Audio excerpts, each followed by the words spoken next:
ఉన్నదా నా పేరున్నదా దేవుని సన్నిధి మహిమా ఘన నిధి దాతను వరములు పొందిన దేవుని సన్నిధి మహిమా ఘన నిధి దాతను వేడుచు వరములు పొందుచు వీరుల కవిలెలు. వద్దమ్మా వద్దు తల్లి, వద్దు తల్లి, వద్దు తల్లి, వద్దమ్మా వద్దమ్మా. ఇట్లా చేస్తే నెక్స్ట్ టైం నేను ఆ సాయిబులు ఆడవాళ్ళు వేసుకున్న బుర్క వద్దమ్మా వద్దమ్మా వద్దు తల్లి.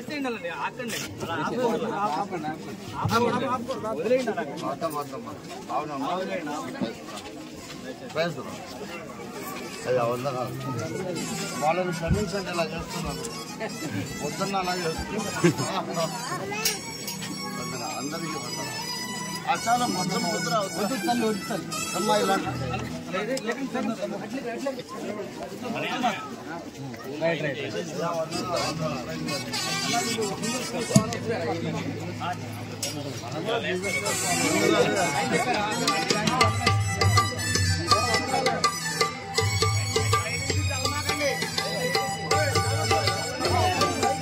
అన్న మీరు కూడా వస్తారు, అడిగారు వస్తారు, బయటకు వచ్చేస్తారు సైడ్కైనా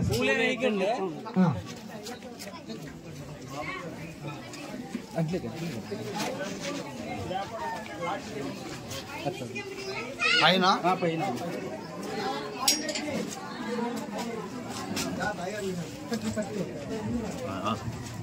అక్కర్లేదు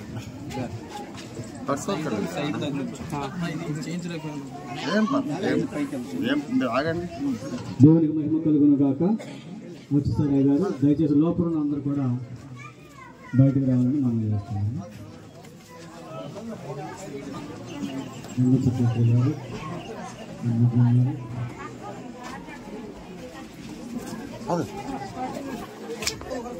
గారు అపోస్తలుడు ఆత్మీయ తండ్రి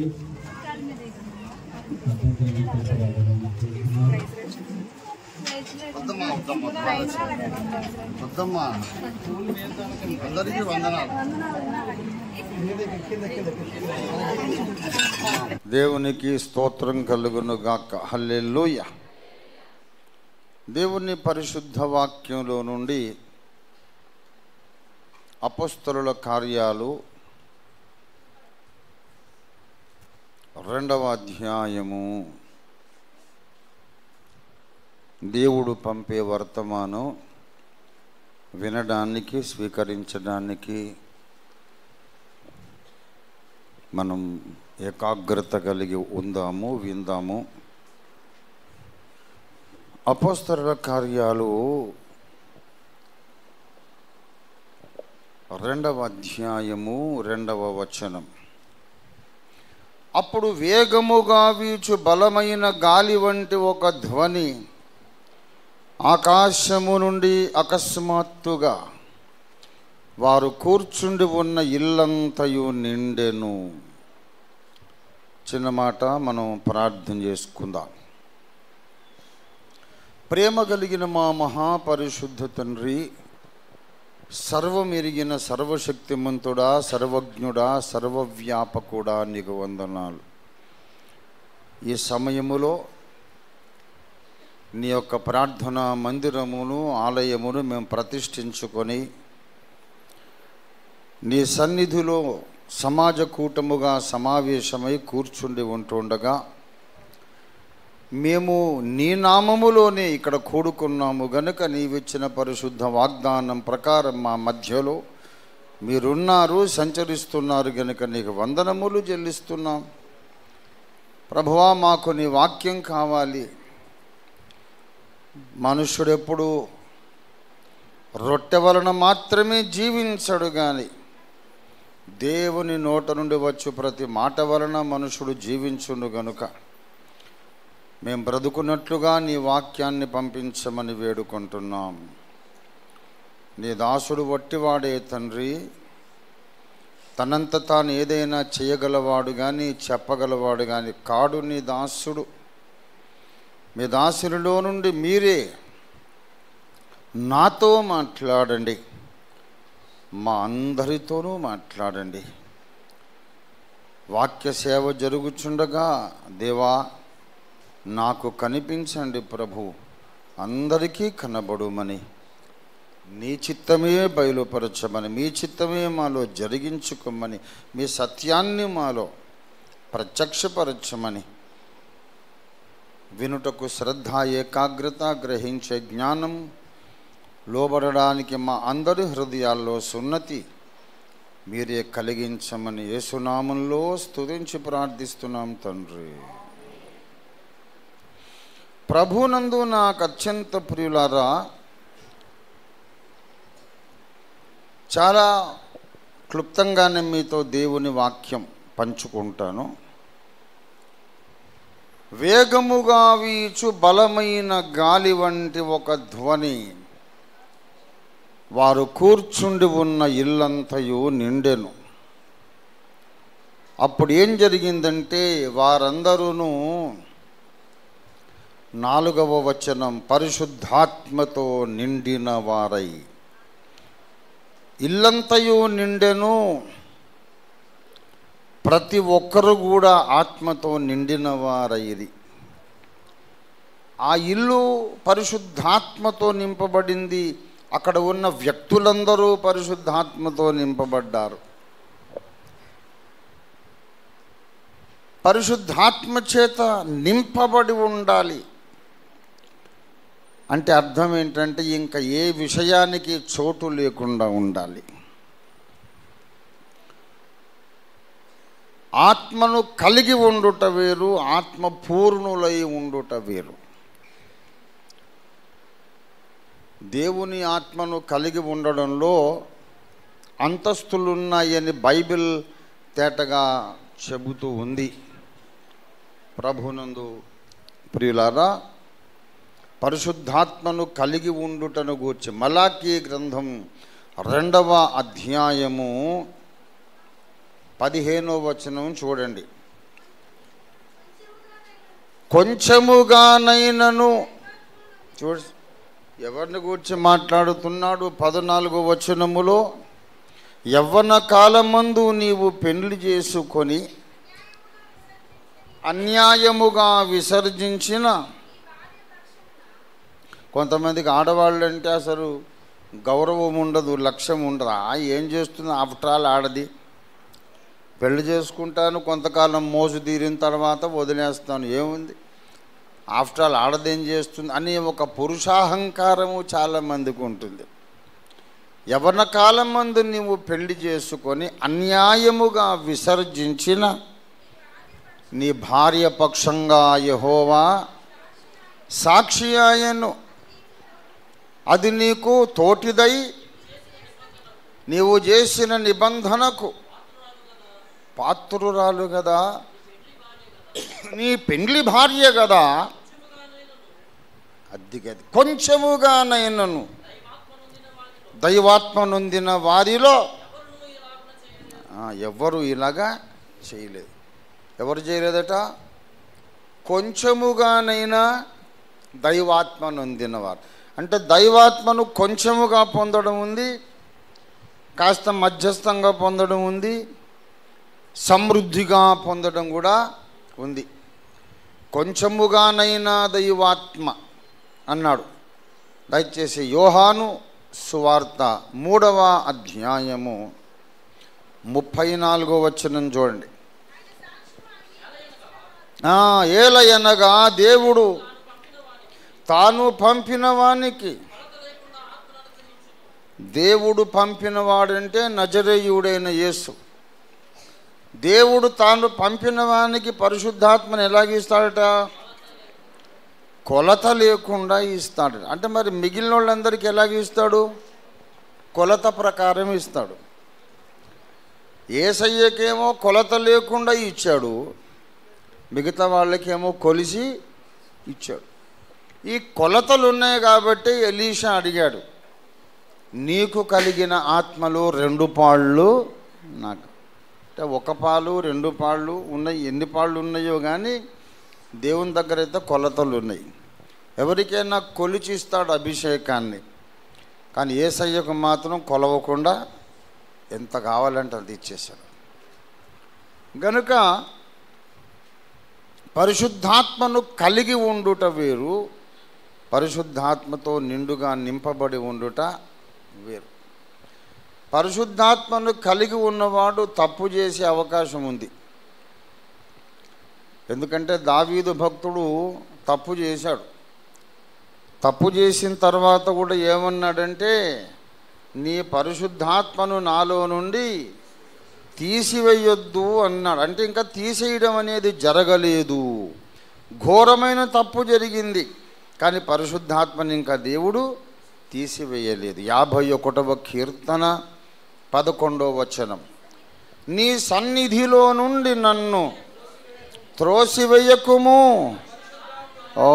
త్రోసివేయకము, తీసివేయకము. తెలుగు బైబిల్లో మంచి ప్రాస ఉంటుంది చూడగలిగితే. నీ సన్నిధిలో నుండి నన్ను త్రోసివేయకము, నీ పరిశుద్ధాత్మను నా యొద్ద నుండి, అంటే ఇంకా తీసివేయలేదు కదా, ఆత్మను తీసేయడం అనేది జరగలేదు. అంత చేయకూడని తప్పు చేశాడు, అయినా దేవుడు ఇంకా ఆత్మను తీసేయలేదు. ఎందుకంటే పరిశుద్ధాత్మనే తీసేస్తే ఈయనకి ఎప్పటికీ మారు మనస్సు రాదు. పరిశుద్ధాత్మే లేకపోతే ఈయన తప్పు ఎప్పటికీ ఈయనకు అర్థం కాదు. పరిశుద్ధాత్మే లేకపోతే ఈయన పశ్చాత్తాప పడలేడు, మనస్సు రాయి అయిపోతుంది, తన తప్పును సమర్థించుకుంటాడు. ఆ మాత్రం తప్పు చేయనోడెవర్రా అంటాడు. అంతంతలా తప్పులు చేస్తాడు, సమర్థించుకుంటాడు, నా అంత పరిశుద్ధుడే లేడు అంటాడు. పరిశుద్ధాత్మ ఎవరిలో నుండి వెళ్ళిపోతాడో వాళ్లకు ఏముండదండి, మారు మనస్సు ఉండదు, తాము తప్పు చేసినట్టు గ్రహింపు ఉండదు. దయచేసి రోమా పత్రిక 2వ అధ్యాయములోనికి రండి. దయచేసి రోమా పత్రిక 2వ అధ్యాయము 4వ వచనం, లేదా దేవుని అనుగ్రహము, దేవుని అనుగ్రహం ఏం చేస్తుందట, ఆయన ప్రేరేపిస్తాడు. ఏం పొందమని? మారు మనసు పొందమని ప్రేరేపిస్తాడు. ఒరే నువ్వు తప్పు చేసావురా, బాధపడు, పశ్చాత్తాపడు, ఇది కరెక్ట్ కాదు కదా అని ఆయన లోపల ఉండి ప్రేరేపిస్తాడు. ఆ దేవుని అనుగ్రహమే వెళ్ళిపోయింది అనుకోండి, వీడికి మారు మనస్సు రాదు, తప్పు చేసినట్టు గ్రహింపు కూడా ఉండదు. మారు మనస్సు పొందినట్లు నిన్ను ప్రేరేపించే దేవుని అంశ పేరే పరిశుద్ధాత్మ. గనక దావీదు ఘోరమైన తప్పే చేశాడు, దావీదు ఘోరమైన తప్పు చేశాడు. అయితే నాతాను ప్రవక్త వచ్చి గద్దించాడు. గద్దించగానే నేను పాపము చేసి తిని అన్నాడు. రహస్యంగా కాదు, బహిరంగంగా ఒప్పుకున్నాడు. ఒక పాటే రాసి పబ్లిక్గా పాడేశాడు. దేవా నీ కృప చొప్పున నన్ను కరుణించుము, నేను పాపములో పుట్టినవాడను, పాపములో నా తల్లి నన్ను గర్భమున ధరించను, రక్తాపరాధము నుండి నన్ను విడిపించుము. అరే అంత పబ్లిక్గా పాడతావేంటి దావీదు? జరిగిందేమో జరిగింది, గుట్టుగా ఊరుకోరాదు, అందరికీ తెలియాలా ఈ కంపు అంటే. తెలిస్తే నష్టం ఏంటి బ్రదరు? ఇక్కడ కాకపోతే న్యాయపీఠం ఉంది, ఎలాగో బట్టబయలు అవుతుంది కదా. అప్పుడు తెలుసుకొని షాక్ తినడం ఎందుకు? భక్తులందరికీ ఇప్పుడే తెలియని నా బ్రతుకు,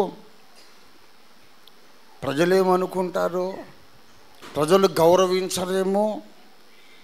పోనీ గౌరవించకపోతే పోనీ, నా దేవుడే దుఃఖపడినప్పుడు నా గౌరవం ఎవరికి కావాలండి అని పబ్లిక్గా ఏది దాచుకోకుండా తన పశ్చాత్తాప గీతాన్ని రాశాడు.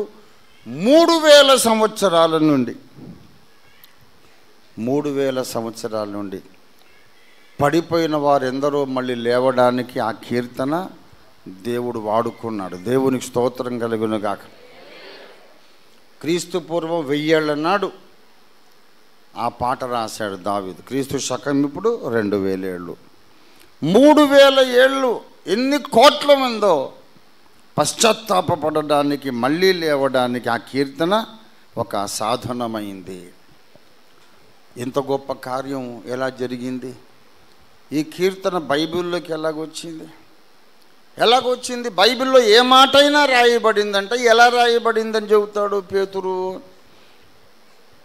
మనుషుడు తన ఊహను బట్టి చెప్పుట వలన కదా. 2వ పేతురు 1వ అధ్యాయం చివరి వచనం, మనుషుడు తన ఏలయనగా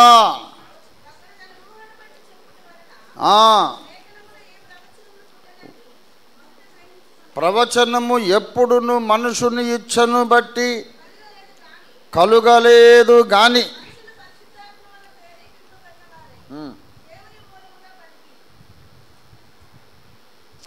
లేఖనములో ఏ ప్రవచనము అంటే బైబిల్లో ఏ వచనం కూడా అని అర్థం. బైబిల్లో ఏ ఒక్క ముక్క కూడా మనుషుని ఊహను బట్టి చెప్పబడలేదు. బైబిల్లో ఏది రాసినా మనుషులు ఎలా రాశారు? పరిశుద్ధాత్మ ద్వారా. ఎవరి ద్వారా ప్రేరేపించబడి? మరి 51వ కీర్తనంతా ఎవరి ద్వారా ప్రేరేపించబడి రాశాడు?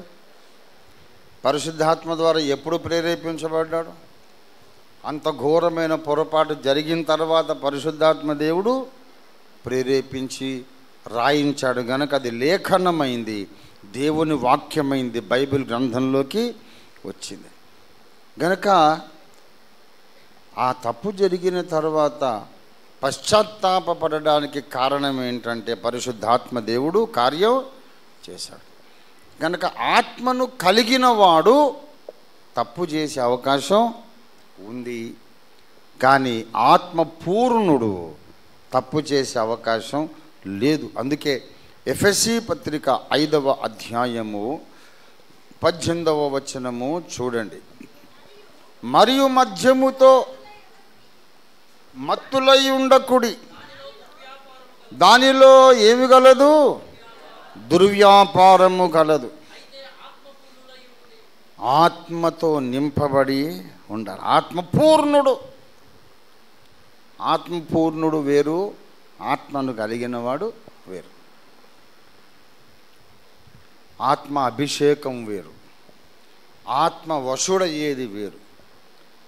దేవుని ఆత్మ చేత ఎందరు నడిపించబడుదురో అన్నాడు. నడిపించబడడం వేరు. ఆ నడిపించబడడంలో మళ్ళా 2 విషయాలు, 2 అంతస్తులు. ఈ లోక సంబంధమైన వ్యవహారాల్లో నడిపించబడుట అదొక అంతస్తు. ఆత్మ సంబంధంగా మన విశ్వాస విషయాలలో, ఆత్మీయ విషయాలు ఎక్కాల్సిన మెట్ల విషయంలో నడిపించబడడం అది వేరు. ఇవాళ అంశము పరిశుద్ధాత్మ ద్వారా ఎన్ని కార్యాలు జరుగుతాయో అనే అంశం ఇప్పుడు నేను చెప్పడం లేదు కనుక ఆ డీటెయిల్స్లోకి పోవట్లేదు. ఒక విశ్వాసి పరిశుద్ధాత్మను కలిగి ఉన్న తర్వాత పరిశుద్ధాత్మ ఎన్ని కార్యాలు చేస్తాడో అదొక విస్తారమైన అంశం. పరిశుద్ధాత్మ ద్వారా నీవు యేసు శరీరములోనికి, క్రీస్తు శరీరంలోనికి అంటు కట్టబడతావు. ఇది ఆత్మ బాప్తిస్మము. ఆత్మ అభిషేకం అంటే తల మీదికి తైలము రావడం, నిన్ను రాజుగా యాజకునిగా చేస్తుంది. ఆత్మ వశుడవైపోవడం అంటే నిన్ను ఆయన తన కంట్రోల్లోనికి తీసుకొని నిన్ను అడగడు, ఇంకా ఆయన అనుకున్నట్టు నడిపిస్తాడు. ఆత్మ వశుడు వేరు, ఆత్మచేత నడిపించబడడం వేరు.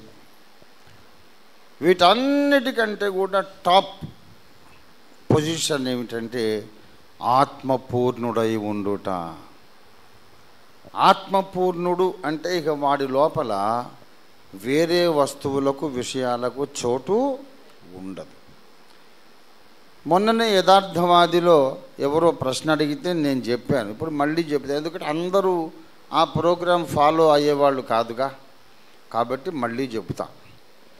ఎన్నిసార్లైనా చెప్పుకోవచ్చు. దైవజనులు భక్తి సింగయ్య గారు నేర్పించిన పాఠం, కొన్ని మంచి మంచి ఆధ్యాత్మిక పాఠాలు భక్తి సింగయ్య గారు సింపుల్గా కొన్ని ఉపమానాలతో చెప్పేవారు అన్నమాట.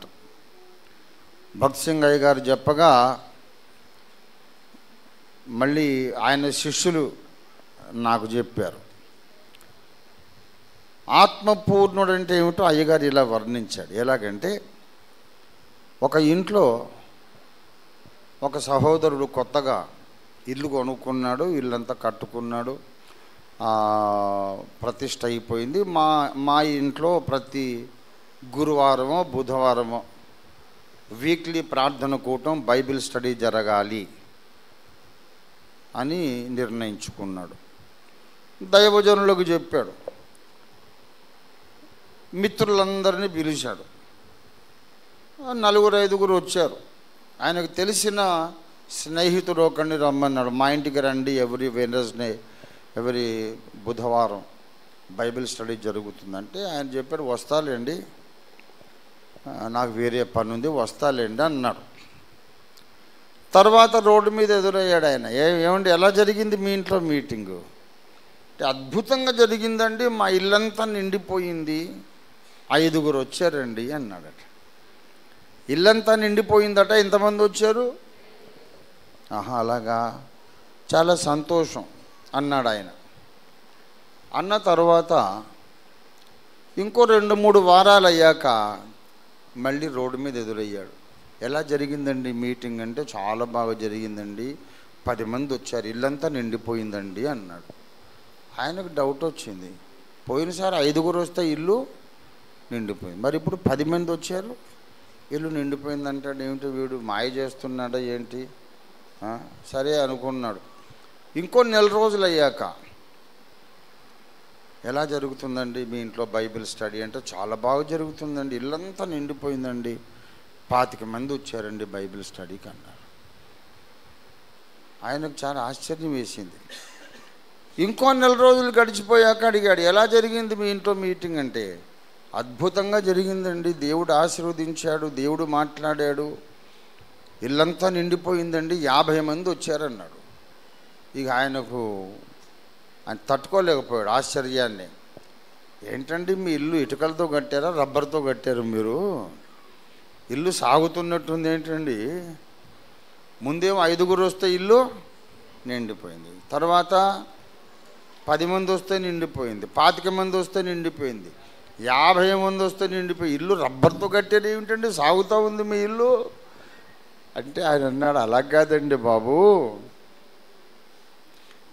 ఇల్లు ఇటుకలతోనే కట్టావు, ఇల్లు ఏమి సాగట్లేదు, ఇల్లు ఉన్నంతే ఉంది, కానీ జనాలు ఎక్కువ మంది వస్తున్న కొద్దీ ఇంట్లో సామాను తీసి బయట పెట్టేస్తున్నారు.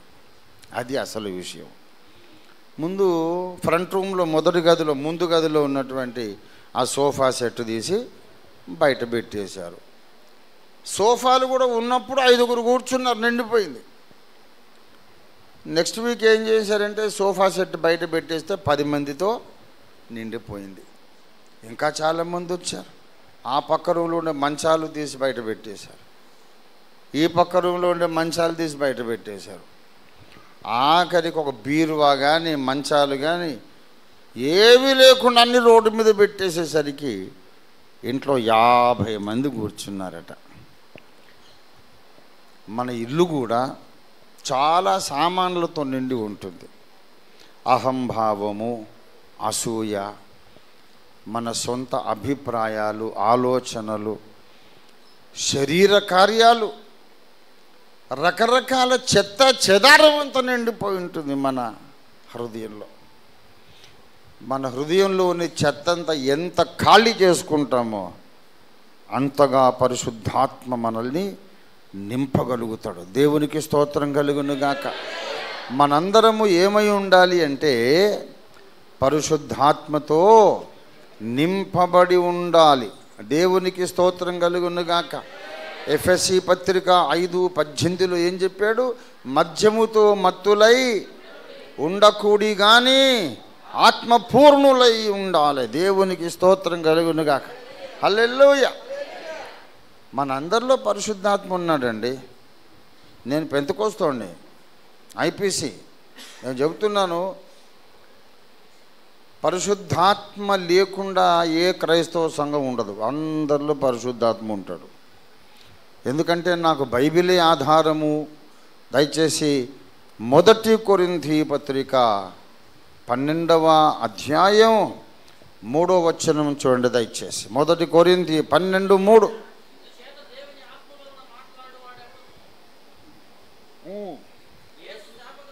ఇందుచేత దేవుని ఆత్మ వలన మాట్లాడువాడెవ్వడు కూడా యేసును దూషించలేడు, శాపగ్రస్తుడని చెప్పలేడు. పరిశుద్ధాత్మ వలన మాట్లాడేవాడు తప్ప ఎవడును యేసు ప్రభువు అని చెప్పలేడు. అంటే యేసే నా ప్రభువు, యేసే విశ్వానికి ప్రభు అని చెప్పగలిగాడంటే వాడు ఎవరి ద్వారా మాట్లాడుతున్నాడు? ఆ జ్ఞానం ఇచ్చేవాడు పరిశుద్ధాత్మ దేవుడు. నేను అందుకే నమ్ముతాను, హెబ్రోన్ వారు కానీ, పెంతెకోస్తు వాళ్ళు కానీ, బ్యాప్టిస్ట్ వాళ్ళు కానీ అందరిలో పరిశుద్ధాత్మ ఉన్నాడు. పరిశుద్ధాత్మ లేని సంఘం ఏది ఉండదు. అన్ని సంఘాల్లో పరిశుద్ధాత్మ దేవుడు ఉన్నాడు. ఐపీసీ వారు ఒప్పుకోరు, హెబ్రోన్ వాళ్ళకు పరిశుద్ధాత్మ లేదంటారు. నన్ను చిన్నప్పుడు మా పెద్దలు చెప్పారు, అప్పుడు హెబ్రోన్ లేదు, ఎలీము తర్వాత హెబ్రోన్ అయింది. ఓఫీరు నువ్వు ఆ ఎలీము వాళ్ళతో సహవాసం చేయొద్దు, వాళ్ళకి ఆత్మ లేదు, వాళ్ళు పరలోకానికి రారు, వాళ్ళు ఆత్మ సంబంధులు కాదు, వాళ్ళు ఎత్తబడే సంఘం కాదు,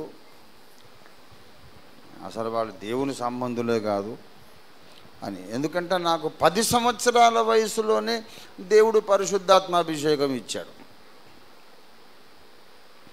10 సంవత్సరాల వయసులోనే నేను అన్య భాషలు మాట్లాడి ప్రభువుని ఆరాధిస్తున్నాను.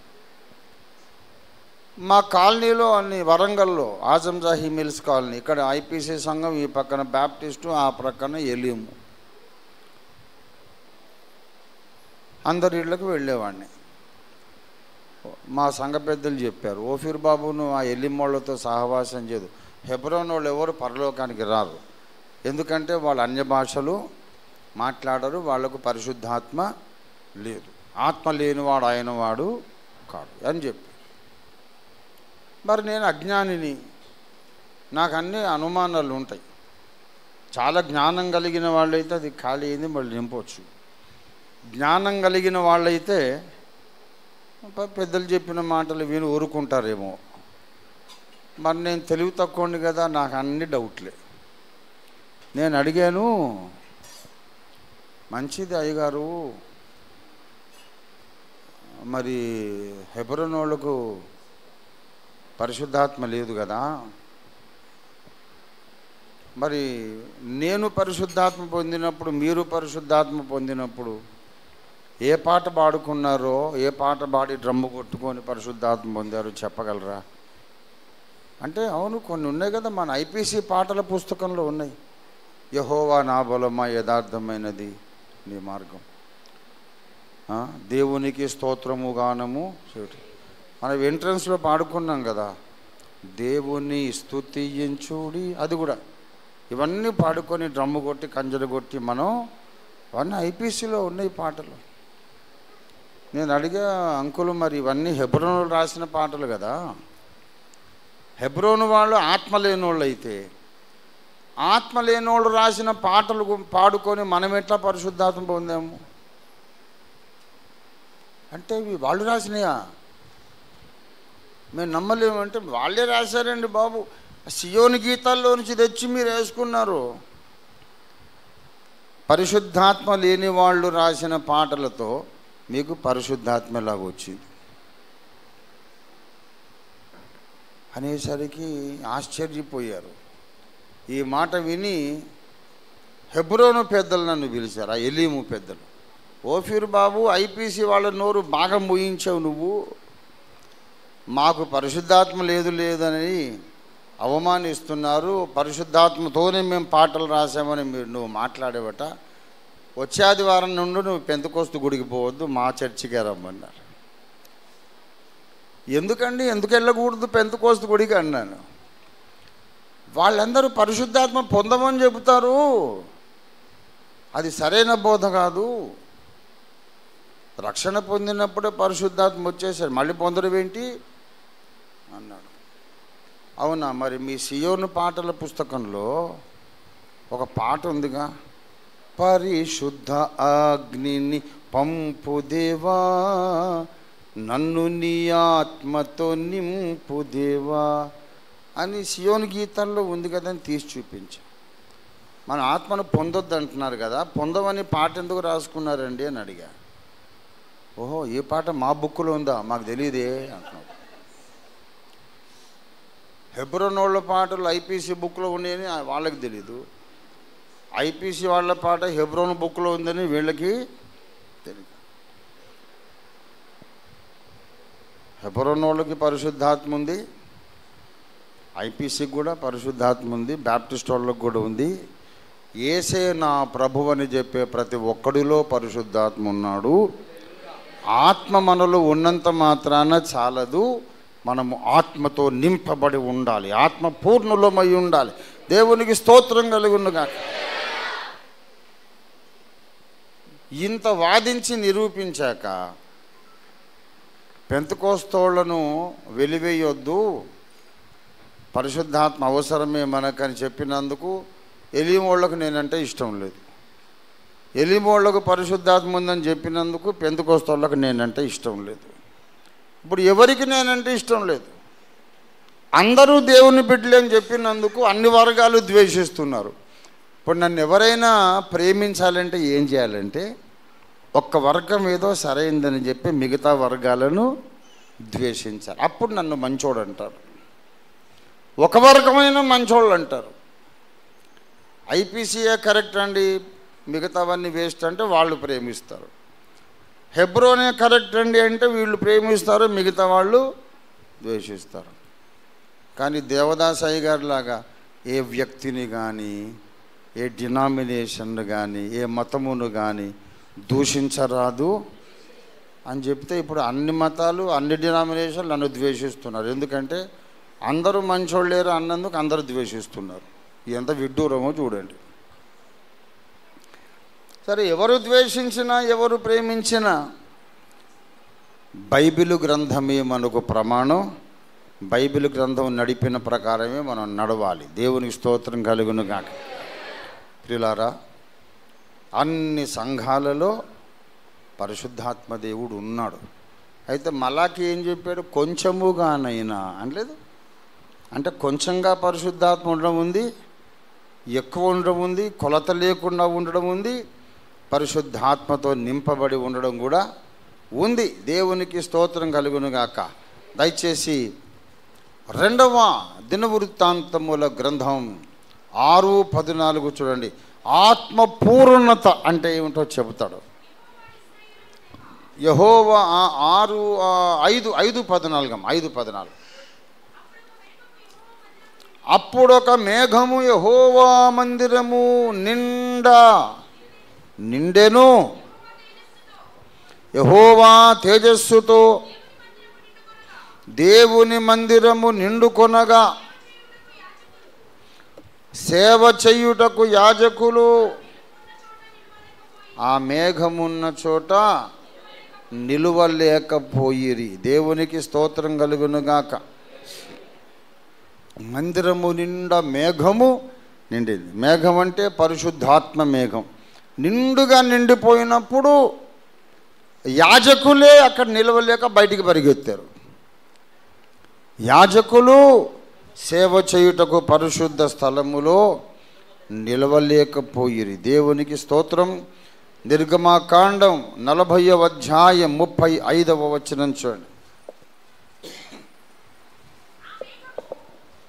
ఆ మేఘము మందిరము మీద నిలుచుట చేత మందిరము యెహోవా తేజస్సుతో నిండెను గనుక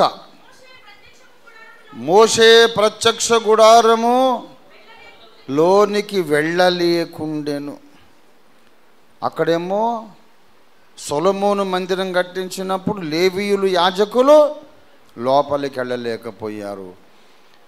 ప్రత్యక్ష గుడారమును ఎప్పుడైతే మోషే కట్టించి ప్రతిష్ఠించాడో అసలు మోషేనే లోపలికి వెళ్ళలేకపోయాడు. అంటే అతడు లేవీయుడు కానీ, యాజకుడు కానీ, భక్తుడు కానీ, పండితుడు కానీ, ఎవరైనా కానీ ఎవరు లోపలికి వెళ్ళడానికి వీలు లేదు. అంతగా దేవుని మేఘము మందిరాన్ని నింపింది. ప్రత్యక్ష గుడారములో యెహోవా తేజస్సు నిండిపోయినట్లు సొలొమోను కట్టించిన మందిరంలో షకీనా మేఘము నింపబడినట్లు పెంతెకోస్తు పండగ దినాన మేడగదిలో దేవుని మేఘము నిండిపోయినట్లు ఇవాళ ప్రతి వ్యక్తిలోనూ పరిశుద్ధాత్మ దేవుడు నిండుగా నింపబడాలి. ప్రతి క్రైస్తవుడు యేసయ్య నా దేవుడు అని నమ్ముకొని ప్రకటించిన ప్రతి ఒక్కడు పరిశుద్ధాత్మతో నింపబడాలని దేవుడు కోరుతున్నాడు. నీలో గనుక పరిశుద్ధాత్మ మేఘము నిండిపోతే నీలో నుండి అన్ని బయటికి పరిగెట్టిపోతాయి. అసూయ పారిపోతుంది, కామ క్రోధాలు పారిపోతాయి, నిష్కారణ ద్వేషం పారిపోతుంది, నిర్లక్ష్యం అవిధేయత పారిపోతాయి. దేవునికి ఇష్టంగానే ప్రతి కార్యము నీలో నుంచి పారిపోతుంది. నువ్వు వెళ్ళిపోమంటే ఏది వెళ్ళదు నీలో నుండి. నాలో నుండి ధనాపేక్ష పోవాలి అంటే పోయినట్టు పోయి మళ్ళీ వస్తుంది. నాలో నుండి కామక్రోధాలు, శరీర కార్యాలు, అసూయ ద్వేషాలు పోవాలంటే పోవునైనా. పరిశుద్ధాత్మ దేవుడు ఉంటాడు. పాటలు పాడుతుంటావు, ప్రసంగాలు చేస్తావు, ప్రవచనాలు చెబుతావు, అప్పుడప్పుడు తప్పులు కూడా చేస్తావు, అప్పుడప్పుడు కాలు జారుతుంది. నీకు బాగా జ్ఞానం ఉంటుంది, నీ జ్ఞానాన్ని బట్టి అందరూ ప్రశంసిస్తారు, కానీ అప్పుడప్పుడు బలహీన ఘడియల్లో కాలు జారుతూనే ఉంటుంది. నీవు అసలు తప్పే జరగనటువంటి పరిశుద్ధ జీవితం జీవించాలంటే పరిశుద్ధాత్మను కొంచెముగా కలిగి ఉంటే చాలదు. పరిశుద్ధాత్మ దప్ప నీలో ఏ సామానుకు చోటు లేనంతగా నీవు ఆత్మ పూర్ణుడివి కావాలి. దేవునికి స్తోత్రం కలుగును గాక. ఆ ఆత్మ పూర్ణత వ్యక్తిగత స్థాయిలో ఉండాలి, స్థానిక సంఘ స్థాయిలో కూడా ఉండాలి. ఒక వ్యక్తిగా నువ్వు పరిశుద్ధాత్మతో నింపబడాలి. అప్పుడు నీలో నుండి శరీర కార్యాలు పారిపోతాయి. సంఘముగా కూడా నువ్వు పరిశుద్ధాత్మతో నింపబడాలి. సంఘములో నుండి అప్పుడు శరీర కార్యాలు కాలిపోతాయి, భస్మమైపోతాయి. అటువంటి సంఘమే ఎత్తబడుతుంది. అటువంటి సంఘమే పెండ్లి కుమార్తె సంఘం అవుతుంది. అటువంటి సంఘమే భూమి మీద దేవుని రాజ్యాన్ని కట్టగలుగుతుంది. అటువంటి సంఘమే సాతాను కోటలు కూల్చివేయగలుగుతుంది. ప్రతి వ్యక్తి పరిశుద్ధాత్మతో నింపబడాలి. సంఘము పరిశుద్ధాత్మతో నింపబడాలి. పరిశుద్ధాత్మతో నింపబడకపోతే ఎలా ఉంటుంది తెలుసా? సంఘంలో పరిశుద్ధాత్మ వరాలు ఉంటాయి, అసూయ ఉంటుంది, అన్య భాషలు ఉంటాయి, ప్రవచనాలు ఉంటాయి, ప్రసంగాలు ఉంటాయి, పాటలు, కవిత్వము, ఆరాధన అన్నీ ఉంటాయి, ఒకళ్ళనొకళ్ళు ద్వేషించుకోవడాలు, రహస్య పాపాలు అన్నీ ఉంటాయి. అటువంటి సంఘమే కొరింథు సంఘము. దయచేసి కొరింథీ పత్రిక 1వ అధ్యాయం చూడండి. దయచేసి కొరింథీ పత్రిక 1వ అధ్యాయం 10వ వచనం. సహోదరులారా, మీరందరూ ఏకభావముతో మాట్లాడవలెనని. మీలో ఏమి లేక, కక్షలు లేక, ఏక మనస్సుతో, ఏక తాత్పర్యంతో సన్నద్ధులై ఉండాలి అని యేసుక్రీస్తు పేరిట మిమ్మును. ఎందుకు ఇలా చెప్పాల్సి వచ్చిందంటే 11వ వచనము చూడండి. నేను ఈ ప్రసంగం అయిన తర్వాత ఎంతమంది ముందుకు వస్తే అంతమంది కొరకు ప్రార్థన చేస్తాను నేను. కానీ ఒక షరతు, నేను ఏం చెప్పానో మిమ్మల్ని అడుగుతా. చెప్పిన సబ్జెక్టు బుర్రకి ఎక్కించుకోవాలి, నాకు మళ్ళీ చెప్పాలి. అట్లాంటి వాళ్ళ కొరకే సెలవు గుర్తేసి ప్రార్థన చేస్తాను. ఇక్కడికి వచ్చిన వాళ్ళు ఎవ్వరు కూడా సబ్జెక్ట్ అర్థం కాకుండా వెళ్ళొద్దు. నేను ఒప్పుకోను. నేను ఎందుకు వచ్చానండి? నేను క్యాన్సర్ కొరకు నేను 10 కెమో ఇంజక్షన్లు వేసుకొని రాత్రి మగళ్ళు నిద్రాహారాలు లేకుండా ప్రాణం పోయేటంత ప్రాణము కొడిగట్టింది అన్నట్టు అంత కష్టపడి సేవ చేస్తూ ఇక్కడ దాకా వచ్చాను. నేను 500 కిలోమీటర్లు. నాకేమైనా పిచ్చి పట్టిందా? ఎందుకు వచ్చాను ఇక్కడికి? సబ్జెక్ట్ బుర్రకెక్కాలి, లేకపోతే నేను ఒప్పుకోను. అందరు లైన్ కడతారు. ఇప్పుడు చెప్పేటప్పుడు నేను గమనిస్తున్నా, ఒకరు అటు చూస్తున్నారు, ఒకరు ఇటు చూస్తున్నారు. నాకు తెలిసి వీళ్ళు ముందు వచ్చి ప్రార్థన కొరకు వస్తారు. నేను అడుగుతా, జాగ్రత్త. నేను ఏం చెప్పానో అడుగుతా. నేను చాలా కఠినుణ్ణి సిద్ధాంత విషయాలలో, సంఘ క్రమశిక్షణలో. నన్ను మించిన హిట్లర్ లేడు. నేను చాలా డిసిప్లినేరియన్. బుర్రకెక్కాలి పాయింట్. సరే, నేను ఏం చెప్తున్నాను ఏమండి? పరిశుద్ధాత్మతో నింపబడి ఉండే అనుభవం పరిశుద్ధాత్మకు తప్ప ఇంకా ఏ సామానుకు చోటు లేని అనుభవం 2 అంచెలలో ఉండాలి. ఒకటేమో వ్యక్తిగత అంతస్తు, రెండవది స్థానిక సంఘ అంతస్తు. మర్చిపోవద్దు. వ్యక్తిగత అంతస్తులో ఆత్మ పూర్ణులం కాకపోతే ఏమవుతుంది? దావీదు యేసును గూర్చిన ప్రవచనాలే చెప్పి ఒక బలహీన ఘడియలో ఘోరమైన తప్పు చేశాడు. పరిశుద్ధాత్మ అభిషిక్తుడు సింహమును ఎలుగుబంటును చీల్చాడు, కొట్టి చంపాడు. కానీ తనలోనే ఉన్నటువంటి శరీర కార్యాలను చంపలేకపోయాడు. కాబట్టి పరిశుద్ధాత్మ అభిషేకము మాత్రమే కలిగి ఉంటే నువ్వు ఆత్మీయంగా కొన్ని కార్యాలు చేస్తావు, కొన్నిసార్లు శరీర కార్యాలు కూడా జరుగుతాయి. కనుక ఆత్మ పూర్ణులమై ఉంటే శరీర కార్యాలకు చోటు ఉండదు. దానికి తార్కాణంగా ఏం చెప్పాం? ప్రత్యక్ష గుడారములో మోషే ప్రవేశించలేకపోయాడు. సొలొమోను కట్టిన మందిరంలో యాజకులు నిలవలేక పరిగెత్తారు. అలా నీలో నుండి మానవ సంబంధమైనది ఎంత మంచిదిగా కనబడ్డా సరే దాన్ని దేవుడు తరిమేస్తాడు. పరిశుద్ధాత్మతో నిన్ను నింపినప్పుడు నిన్ను ఏ విధంగా కూడా సాతాను పడద్రోయడం సాధ్యము కాదు. ఇది వ్యక్తిగత స్థాయిలో ఆత్మపూర్ణత. స్థానిక సంఘ స్థాయిలో ఆత్మపూర్ణత లేకపోతే ఏం జరుగుతుందంటే, ఈ 1 కొరింథీ సంఘము మనకు చక్కని ఉదాహరణగా కనబడుతుంది. 1 కొరింథీ పత్రిక 1వ అధ్యాయము చూడండి దయచేసి.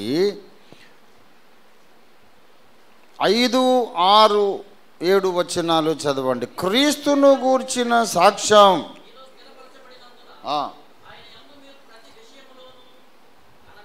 ఆయన యందు మీరు ప్రతి విషయములోను అనగా సమస్త ఉపదేశములోను సమస్త జ్ఞానములోను మీరు ఐశ్వర్యవంతులైతిరి. జ్ఞానములో ఐశ్వర్యము, ఉపదేశములో ఐశ్వర్యం. అంటే వీళ్ళకు తెలియని ప్రసంగం లేదు, వీళ్ళకు తెలియని ఆధ్యాత్మిక విషయం లేదు. అన్ని విషయాల్లో వీళ్ళు ధనవంతులు. అరకొరగా కొంచెం జ్ఞానం ఉన్నోళ్ళు కాదు, ఐశ్వర్యవంతులు. జ్ఞానమందు ఉపదేశమందు ఐశ్వర్యవంతులు. అంతేకాదు 7వ వచనంలో ఏ కృపావరమందునో లోపము లేక ఇక ఇంకేం కావాలండి? జ్ఞానము ఉన్నది, ఉపదేశం సమృద్ధిగా ఉంది, అన్ని కృపావరాలు ఉన్నాయి.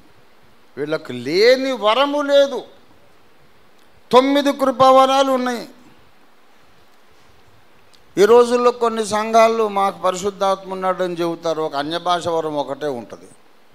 అన్యభాష వరం ఉంది, మంచిదే. మరి అర్థం చెప్పే వరం ఉందా? అర్థం చెప్పే వరం లేకపోతే నోరు మూసుకొని మౌనంగా ఉండండి, ఎవరంతట వాళ్ళు మాట్లాడుకోండి, అల్లరి చేయొద్దన్నాడు పౌలు. సంఘంలో వందలాది మంది అందరూ ఒక అన్యభాష వరమే ఉంటే మరి అర్థం చెప్పేవాడు కూడా, అర్థం చెప్పేవాడు లేనప్పుడు ఎందుకు మీరు గోల చేస్తున్నారు? మరి వాక్య వ్యతిరేకం కదా. సరే, ఏంటంటే ఓఫీర్ గారు అలాగంటారు, అసలే వరాలు లేని వాళ్ళకంటే ఒక్క వరం ఉండడం బెటర్ కదా. సరే, అది ఒప్పుకుందాం. కానీ ఈ తరములో ఉన్న సంఘాలలో పరిశుద్ధాత్మను పొంది అన్యభాషా వరము, ప్రవచనము, మించితే స్వస్థతలు, ఇవి తప్ప అన్ని వరాలు లేనోళ్ళు ఎన్నో సంఘాలు ఉన్నాయి. కానీ కొరింథు సంఘం అలా కాదు, వాళ్లకు లేని వరమే లేదు. 7వ వచనంలో ఏమన్నాడు? ఏ కృపావరమందును లోపము లేక, అంటే ఫలానా వరము లేదు అనేది లేనే లేదు అండి. బుద్ధి వాక్యము, జ్ఞానవాక్యము, విశ్వాసము, అన్య భాషలు, నానావిధ భాషలు, భాషలకు అర్థం చెప్పు శక్తి, ప్రవచనం, విశ్వాసం, ఆత్మల వివేచన, అన్ని వరాలు ఉన్నాయి. ఇంకా ఏం పొందుకోవాలో అర్థం కాక ఇక ప్రభు త్వరగా వచ్చేస్తే బాగుండురా. రక్షణ పొందేశాం, పరిశుద్ధాత్మ అభిషేకం పొందేశాం, జ్ఞానమంతా సంపాదించేశాం, ఉపదేశము నేర్చుకున్నాం, అన్ని వరాలు పొందేశాం. ఇక పొందాల్సింది ఏముంది? ప్రభు త్వరగా వస్తే బాగుండునని రాకడ కొరకు ఎదురు చూస్తూ ఉన్నారు. అంత గొప్ప సంఘములో 11వ వచనం చూడండి. నా సహోదరులారా, కలహాలు ఉన్నాయట. అన్యభాషలు ఉన్నాయి, వాటి పక్కన ఏమున్నాయి? కలహములు. ఏమండి, మీలో కలహములు కలవని నాకు క్లోయే ఇంటి వారి ద్వారా, తర్వాత మీలో విభజన ఉంది, మీలో డివిజన్స్ ఉన్నాయి. దయచేసి 13వ వచనం, క్రీస్తు విభజింపబడి ఉన్నాడా?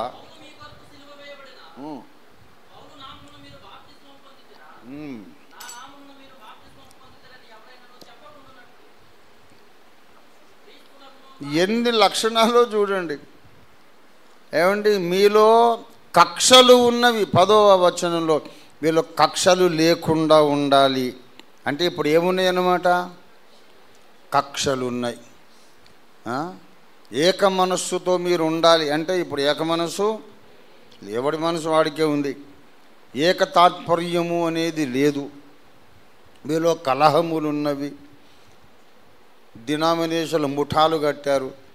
నేను పౌలు వాడను, నేను అపోల్లో వాడను, నేను పేతురుకు సంబంధించిన వాడిని అని ముఠాలు కట్టారు. ఏక మనస్సు లేదు, ఏక తాత్పర్యము లేదు. ఏమండి, ఒకళ్ళ మీద ఒకళ్ళకు ప్రేమ లేదు, ద్వేషము, కక్షలు. కానీ అందరూ కూడినప్పుడు మాత్రం అన్య భాషలు మాట్లాడుతున్నారు, ప్రవచనాలు చెబుతున్నారు. మరి అవంతా మాట్లాడి దయ్యాలా దేవుడా? మరి దేవుడే అంటున్నాడు. మనకు నచ్చనోడు ఎవడన్నా అన్య భాషలు మాట్లాడితే మనం అంటాం వాడికి దయ్యం పట్టింది సార్ అని. పౌలు అలాగ అనడం లేదు. పరిశుద్ధాత్మ దేవుడే మీకు వరాలు ఇచ్చాడు, అందులో అనుమానం లేదు. మరి పరిశుద్ధాత్మ వరాలు ఇచ్చినాక అసూయ ఏంటి, కలహం ఏంటి, ఈ ముఠాలు కట్టడం ఏంటి, ఒకళ్ళ మీద ఒకళ్ళకు ద్వేషం ఏంటి? దానికి జవాబు ఇదే. నేను చెప్పింది ఏంటంటే, ఒక వ్యక్తి లోపల పరిశుద్ధాత్మ సంపూర్ణముగా నింపబడినప్పుడు అతనిలో శరీర కార్యాలు ఉంటాయి. స్థానిక సంఘములో పరిశుద్ధాత్మ నింపబడకపోతే సంఘంలో కూడా శరీర కార్యాలు ఉంటాయి. గనుక పరిశుద్ధాత్మను కలిగి ఉంటే చాలదు, ఆత్మతో మన సంఘము నింపబడాలి. దేవునికి స్తోత్రం కలుగునుగాక. హల్లెలూయా. 1 కొరింథీ 2వ అధ్యాయం 3వ వచనం చూడండి. క్షమించండి, 3వ అధ్యాయము చదవండి. నేను 1 కొరింథీ అన్నానా? 1 కొరింథీ 3వ అధ్యాయము మొదటి నుండి చదవండి. సహోదరులారా, ఆత్మ సంబంధులైన మనుషులతో మాట్లాడినట్లు మాట్లాడలేకపోతిని. వీళ్ళు అన్య భాషలు మాట్లాడుతున్నారు కానీ ఏం సంబంధులట? శరీర సంబంధులైన మనుషులేట. అన్ని ప్రవచనాలు చెబుతున్నారు కానీ ఇంకా క్రీస్తునందు పసిబిడ్డలేనట. ఏమండి? 2వ వచనం, మీరింకనూ శరీర సంబంధులై ఉండుట వలన. ఇప్పుడు మీరు అన్య భాషలు ప్రవచనాలు అన్నీ ఉన్నాయి కానీ 3వ వచనంలో మీలో అసూయయు, అదిగో చూడండి, ఊళ్ళో ఉన్నటువంటి అన్యులలో అసూయ ఉంది, కానీ రక్షణ పొందిన వాళ్ళలో కూడా అసూయ ఉంది. లోక సంబంధుల మధ్య కలహాలు ఉన్నాయి, కానీ దేవుని సమాజంలో కూడా కలహాలు ఉన్నాయి. అవును, రక్షణ పొందని సమాజములో కలహాలు, అసూయ, ద్వేషం. రక్షింపబడిన మనలో కూడా కలహాలు, అసూయ, ద్వేషం. మరి ఎట్లా మనం వాళ్ళకంటే డిఫరెంట్ అండి? ఏంటి మనకున్న ఉన్నతమైన ఔన్నత్యం ఏంటి చెప్పండి? వాడు అసూయపడతాడు, మనం అసూయపడతాం. వాడు కలహించుకుంటాడు, మనం కలహించుకుంటాం. వాడు ద్వేషించుకుంటాడు, మనం ద్వేషించుకుంటాం. అందుకే మనం సువార్త చెబితే ఏడిచారు పొండురా, మీ ముఖాలు మీకు దేవుడు తెలుసా, మీకంటే మేమే బాగున్నాం అంటారు వాళ్ళు. అసలైన సువార్త ఏంటో తెలుసా? నీ తర్కము, నీ లాజిక్తో వేదాల్లో ఉంది, శాస్త్రాల్లో ఉంది, సైన్స్లో ఉంది అని ఎన్ని ఉపన్యాసాలు ఇచ్చినా సువార్త దగ్గరికి వాళ్ళు రాలేరు. సువార్త వాళ్ళని ఆకర్షించదు. అసలైన సువార్త ఏంటంటే నీ తర్కము, నీ వాదము కాదు, ఆత్మపూర్ణుడిపై నువ్వు జీవించగలిగితే ఇతడు మాకంటే వేరుగా ఉన్నాడు, మాకంటే ఉన్నతంగా ఉన్నాడు, మాలో ఉండే అసూయ ద్వేషాలు ఇతడిలో లేవు, యేసులో ఉన్న ప్రేమ, పరిశుద్ధత, వినయము, సాత్వికం ఇతడిలో ఉన్నాయి, యేసులో ఉండే ప్రేమ ఇతడిలో కనబడుతుంది అని వాడు గ్రహించి, నువ్వు చెప్పకముందే అడుగుతాడు, అయ్యా రక్షణ పొందుటకు నేనేమి చేయాలి? నిన్ను చూచిన వాడు అడగాలి, రక్షణ పొందటానికి నేను ఏం చేయాలండి అని వాడు అడగాలి. వాడు అడగడు. ఇప్పుడు మనం అడుగుతాం, నువ్వు రక్షణ పొందంటే నువ్వు పొంది ఏం ఉద్ధరించావురా, అవతలకి నడువు అంటాడు వాడు. నువ్వు పొంది ఏం ఉద్ధరించావు? మీ ఇంట్లో సఖ్యత లేదు భార్యాభర్తల మధ్యలో, మీ సంఘంలో ఐక్యత లేదు, అందరూ క్రైస్తవులే. మరీ దారుణమైన విషయం, క్రిస్మస్ పండుగ రోజు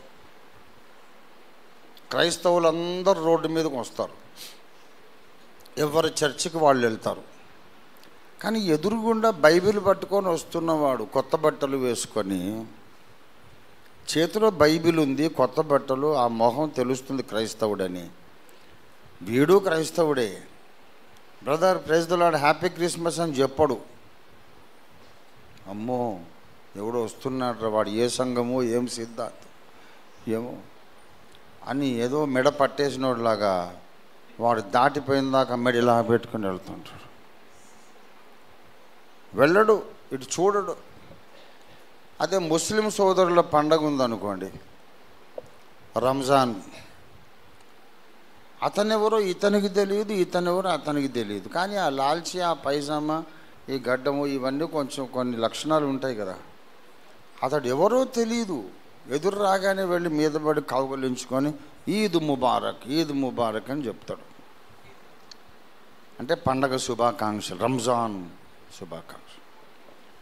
మరి క్రైస్తవులు ఎందుకు ఎదురొచ్చిన వాడిని కౌగలించుకొని హ్యాపీ క్రిస్మస్ అని ఎందుకు చెప్పరు? ఎలా చెప్తామండి? వాడు మా సంఘం కాదు. చంకలో బైబిల్ ఉంటే సరిపోయిందా?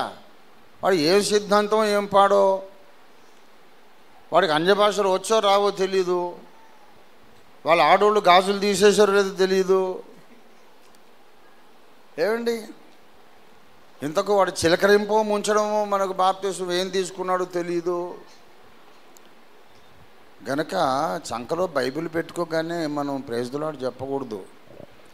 ముందు వాడి సిద్ధాంతం, వాడి హలో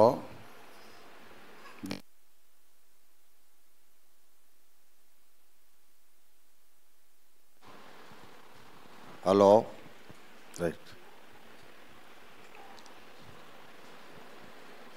వాడి విశ్వాసం సిద్ధాంతం తెలుసుకొని అప్పుడు వందనాలు చెప్పాలి. కానీ వాడు క్రైస్తవుడు అనగానే వందనాలు చెప్పొద్దని మన సిద్ధాంతము.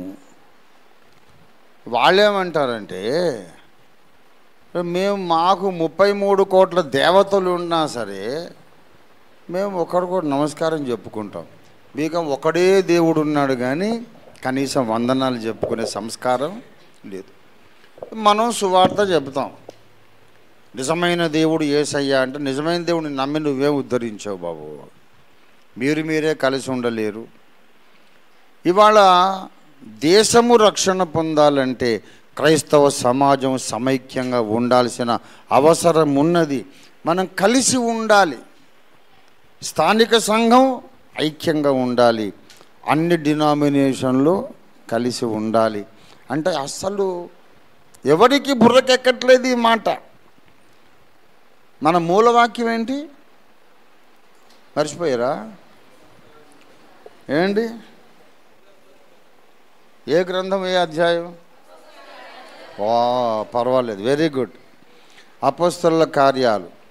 వారు కూర్చుండి ఉన్న ఇల్లంతయు పరిశుద్ధాత్మ మేఘం నిండింది.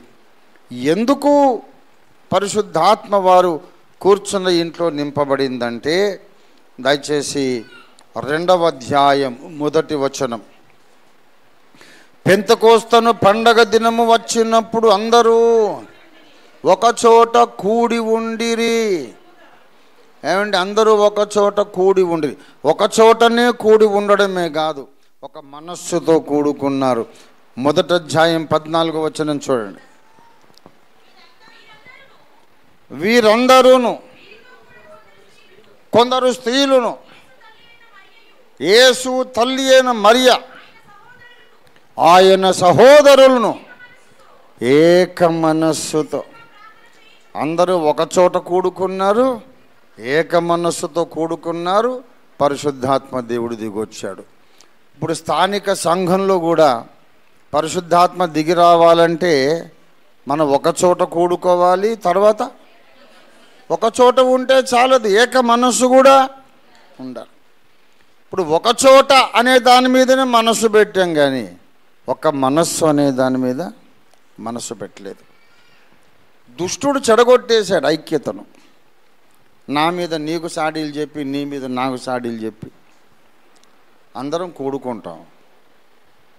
కానీ మనస్సులో పక్కని చూసి వాడు ఆరాధిస్తుంటే ఏడిచాడు, అసలు వీడు బతికే సరిగా లేదు, నాకు తెలియదు వాడి సంగతి అనుకోవడం. నిన్ను చూసి ఇంకొకడు అనుకోవడం, వాళ్ళని చూసి ఇంకొకటి అనుకోవడం. ఒకరిని ఒకరు తృణీకరించే మనస్సుతో నువ్వు ఎంత స్తుతించినా ఆరాధించినా పరిశుద్ధాత్మ దిగిరాడు. ఏక మనస్సుతో ఆరాధించినప్పుడే పరిశుద్ధాత్మ దేవుడు దిగొస్తాడు. దయచేసి 2వ దినవృత్తాంతముల గ్రంథం 5వ అధ్యాయం చూడండి. దయచేసి 5వ అధ్యాయము 13వ వచనం.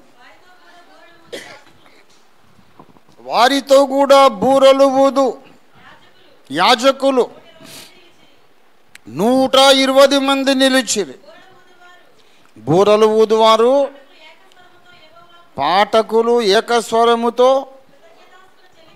ఎన్ని స్వరాలు? అందరూ కలిసి ఏకస్వరం.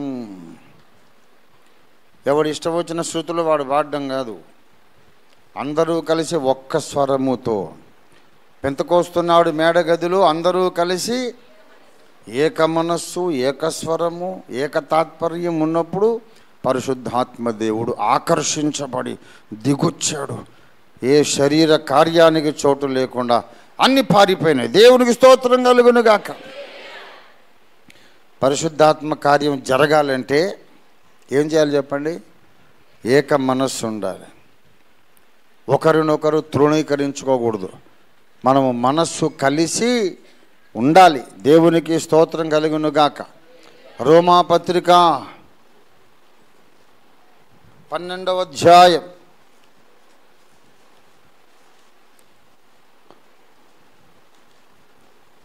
రోమాపత్రిక 12వ అధ్యాయము 16వ వచనం.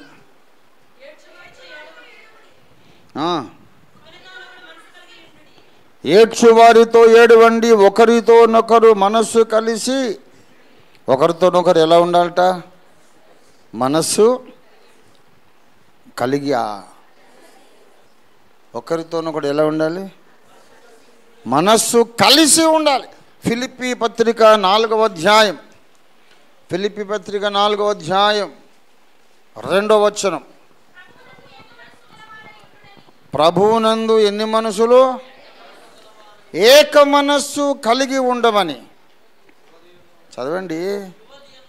యువదియా సుంటుకేను బతిమాలు కొనుచున్నారు. ఏక మనస్సు కలిగి ఉండండి. ఎందుకయ్యా పౌలంతటి మహానుభావుడు, మహాభక్తుడు బతిమాలుకుంటున్నాడు? అమ్మ కలిసి ఉండండి అమ్మ అని. ఎందుకు బతిమాలుకుంటున్నాడంటే వాళ్ళు సామాన్యులు కాదు, సామాన్యులు కాదు. 3వ వచనం చూడండి. అవును, నిజమైన సహకారి ఆ స్త్రీలు క్లెమెంటుతోనూ నా ఇతర సహకారులతోనూ సువార్త పనిలో నాతో కూడా. వీళ్ళు మామూలు స్త్రీలు కాదు, సువార్త పనిలో పౌలుతో కూడా బహుగా ప్రయాసపడినటువంటి సువార్తికురాళ్ళు. ఇద్దరు కూడా ప్రార్థనా పరురాళ్ళు, ఆత్మాభిషిక్తురాళ్ళు, అనేక ఆత్మలు పట్టుకున్న జాలరులు. సువార్త పనిలో బహుగా ప్రయాసపడ్డారు. కానీ ఇప్పుడు ఆమెకు ఈమెకు శృతికి అలవట్లేదు. ఇద్దరు సేవకురాళ్లే, ఇద్దరు సువార్త చెబుతారు. ఇద్దరి ద్వారా రక్షింపబడ్డ వాళ్ళు చాలామంది ఉన్నారు. కానీ వాళ్ళిద్దరూ కలిస్తే మాత్రం వందనాలు చెప్పుకోరు. ఎక్కడో బెడిచికొట్టింది. ఏమండి? ఇలా వ్యక్తుల మధ్యలో విభేదాలు సృష్టించడంలో సైతాను బాగా నిపుణుడు, ఎక్స్పర్ట్ వాడు. పాస్టర్ల మధ్యలో గొడవలు పెట్టడం, విశ్వాసుల మధ్యలో విభేదాలు సృష్టించడం, ఒకళ్ళ మీద ఒకళ్ళకి ద్వేషాలు పెట్టడం, వాడు బాగా నిష్ణాతుడు. విశ్వాసులు ఇదంతా గ్రహించుకోరు. నన్ను అన్యాయంగా ఒక మాట అన్నాడు. కొన్ని ఇట్లాంటి పంచాయతీలు, గొడవలను పరిష్కరించడానికి కూర్చుంటే, ఏంటమ్మా అమ్మాయిని ఎందుకంత ద్వేషిస్తున్నామంటే, నన్ను ఇలాగన్నది అలాగన్నది. నేనేమో ఎంక్వైరీ మొదలు పెడతాను. ఎప్పుడు అన్నది, ఎవరితో అన్నది, ఏ ఊర్లో అన్నది అన్నట్టు నీకు ఎవరు చెప్పారు? వాళ్ళ దగ్గరికి వెళ్ళిపోతాను. ఈ అమ్మను గూర్చి మాట అన్నమాట నిజమేనా? ఎవరన్నారు? నువ్వు విన్నావా? నేను వినలేదులేండి, ఎవరో చెప్పారు. ఎవరు చెప్పారు? వాళ్ళ దగ్గరికి వెళ్తాను. మీరు విన్నారా ఆమె ఆ మాట అంటుంటే? నేను లేనండి అక్కడ, వేరే వాళ్ళు. అసలు అంత గాలి మాటలు, విన్నోళ్ళు ఒకరు లేరు.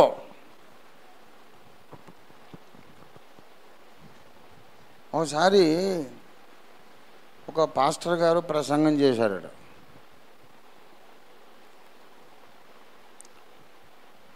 ఒకసారి పాస్టర్ గారు ప్రసంగం చేశాడు. మా ఊర్లో కాకి మా తలల మీద ఎగిరి వెళుతూ 3 సార్లు కక్కింది. కాకట వీడి తల మీద వెళుతూ 3 సార్లు వాంతి చేసుకుందట, 3 సార్లు కక్కిందట. అదంటే అందరూ ఆహా ఓహో అనుకుంటున్నారు.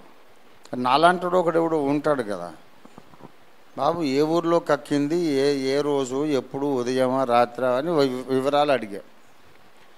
అబ్బాయి నాకు తెలియదండి, వేరే ఒక ఆయన చెప్పాడు. సరే వాడి దగ్గరికి వెళ్ళాం. కాకి 3 సార్లు కక్కిందట, నిజమేనా అంటే అబ్బాయి ఎవరు చెప్పారు సార్ మీకు? 2 సార్లే. అవునా, మరి 2 సార్లైనా మీరు చూసారా అంటే అబ్బాయి నేను చూడలేదు, వేరే అతను చెప్పాడండి. ఓపిగ్గా వాడి దగ్గరికి వెళ్ళామనుకోండి, ఏమంటే కాకి మీ ఊళ్ళో గాలిలో ఎగురుతూ 2 సార్లు కక్కిందట, నిజమేనా? మీరు చెప్పారని అతడు చెప్తాడు. అబ్బాయి ఎవరు చెప్పారు సార్ అని అబద్ధాలు? ఒక్కసారే. ఒక్కసారైనా మీరు చూసారా అండి అని అంటే, బట్ నేను కాదండి ఇంకొకడు ఎవడో చెప్పాడు. వాడి దగ్గరికి వెళ్ళావు. ఏం బాబు కాకి ఒకసారి గాల్లో ఎగురుతూ వాడి నెత్తి మీద కక్కిందట, నిజమే, నువ్వు చూసి చెప్పావట. అబ్బే నేను ఎప్పుడు చెప్పానండి, నేను కక్కలేదండి. కాకి తల మీద ఎగురు వెళుతూ ఉంటుండగా నాకే వాంతికి వచ్చి ఒకసారి కక్కేనే ఉంటున్నాడు వీడు. అసలు ఎంత దిక్కు దివాణం లేని పుకార్లో చూడండి. ఒకసారి 2 సహోదరులు భయంకరంగా దెబ్బలాడుకున్నారు. ఏంటంటే నా కూతురు పెళ్ళి ఆమె జడగొట్టింది. ఒక సంబంధం ఖాయమైందట. అవతల ఆమె చెప్పిందట వాళ్ళ అమ్మాయిని చేసుకోవద్దండి, చేసుకుంటే కనుక వాళ్ళు కోటీశ్వర్లు బోళ్ళు కట్నం ఇస్తారు, ఇది తీసుకోండి, కట్నం లేకుండా అంటగడతారు నీకు అని ఏదో చెప్పేసిందని మంచిగా కుదిరిన సంబంధం వెళ్ళిపోయింది. మీకు ఎవరో చెప్పారు, ఫలానా ఆవిడ చెప్పిందండి మీ మీద అని. ఆమె కక్ష పెట్టుకుంది, చాలా ద్వేషము, కొన్ని సంవత్సరాలు గొడవ, ఆఖరికి నా దాకా వచ్చింది. ఎందుకు అక్కయ్య ఏమైందంటే, నేను ఇలా చెప్పానని వాళ్ళు అనుకుంటున్నారని నేను చెప్పలేదు. ఆఖరికి ఎంక్వైరీ మొదలుపెట్టి, నేను వదలను, అస్సలు నేను వదలను. ఏదైనా ఒకటి వాక్య సిద్ధాంతం కానీ మనుషుల మధ్య విభేదం కానీ నా దృష్టికి రావద్దు, వస్తే దాన్ని వదిలే ప్రసక్తి లేదు, అంతు చూడాల్సిందే. అందరిని పిలిచి కూర్చోబెట్టాను. ఈవిడ మీ పెళ్లి జరగొట్టిందని నీకు ఎవరు చెప్పారంటే, అవును ఈవిడ చెప్పిందట. నాకు బాగా, ఎవరు చెప్పారు? ఈవిడే చెప్పిందని ఫలానా వాళ్ళు చెప్పారు. ఇక చూడండి, ఈ కాకులు కక్కినట్టే. ఫలానా వాళ్ళకు ఫోన్ చేసి తీసుకొచ్చాం. ఈవిడ చెప్పిందా వీళ్ళ పెళ్లి జరగొట్టడానికి? అబ్బే ఆవిడ చెప్పలేదండి. మరి ఎవరు చెప్పారు? ఈవిడ చెప్పిందని నాకు ఇంకొక ఆవిడ చెప్పింది. అసలు ఒక అడ్రస్ లేనటువంటి, కారణం లేని, ఆధారం లేని పుకార్లు. ఆఖరిని ఎంక్వైరీ చేస్తే ఆ రోజు ఈమె ఎవరికి చెప్పింది, ఎవరికి చెప్పారు, ఎవరు మొత్తం ఎంక్వైరీ చేస్తే అసలు ఈ పుకారు పుట్టినప్పుడు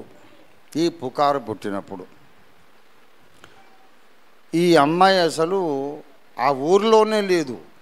ఆమె వేరే ఒక పెద్ద ఇంటర్నేషనల్ దైవజనుడు ఎవరు వస్తే ఆ కాన్ఫరెన్స్లో వాక్యం వినడానికి బాంబేకి వెళ్ళింది. ఈమె ఊర్లోనే లేదు, ఆవిడ చెప్పిందట. వాళ్ళు 5 సంవత్సరాలు మాట్లాడుకోలేదు. ఒక అబద్ధాన్ని నమ్మి కక్ష పెంచుకొని, ద్వేషం పెంచుకొని, వాళ్ళిద్దరు ఒక సంఘ సభ్యులు, ఇద్దరు అన్య భాషలు మాట్లాడతారు, ప్రతి ఆదివారం ఆరాధించుకుంటున్నారు. పరిశుద్ధాత్మ వస్తాడా? అందుకే పౌలు చెప్పాడు, యువదియ సుంటుకే మీరు మనస్సు కలిసి ఉండండి. మనస్సు కలిసి ఉండాలంటే ఒక్కటే మార్గం, ఎదుటివాడు నాకన్నా గొప్పవాడు అనుకోవాలి. దయచేసి రోమాపత్రిక 12వ అధ్యాయము 16వ వచనం. ఏడ్చువారితో ఏడవండి, ఒకరితోనొకడు మనసు కలిసి మనసుంచక తగ్గువాటి యందు ఆసక్తులయుండుడి, మీకు మీరే బుద్ధిమంతులని అనుకొనవద్దు. దయచేసి అంతకుముందు 10వ వచనం చదవండి. సహోదర ప్రేమ విషయంలో ఒకరి యందొకరు అనురాగము గలవారై, ఘనత విషయంలో ఒకరిని ఒకడు, అందరూ చెప్పండి, ఘనత విషయములో ఒకరిని ఒకడు గొప్పగా ఎంచుకొనండి. ప్రతివాడు ఎదుటివాడిని ఏమనుకోవాలి? వీడు ఒక ఆఫ్టర్ ఆల్ గాడు, వీడు తెలివి తక్కువడు, నేను సీనియర్ మెంబర్ అయితే వీడు నిన్నగాక మొన్న వచ్చాడు, అడిగని తెలుసు వాడు మొహం అని అనుకోకూడదు. నువ్వు చాలా సీనియర్ మెంబర్ కావచ్చు, వాడు నిన్నగాక మొన్న వచ్చి ఉండొచ్చు, అయినా వాడిని గౌరవించాలి.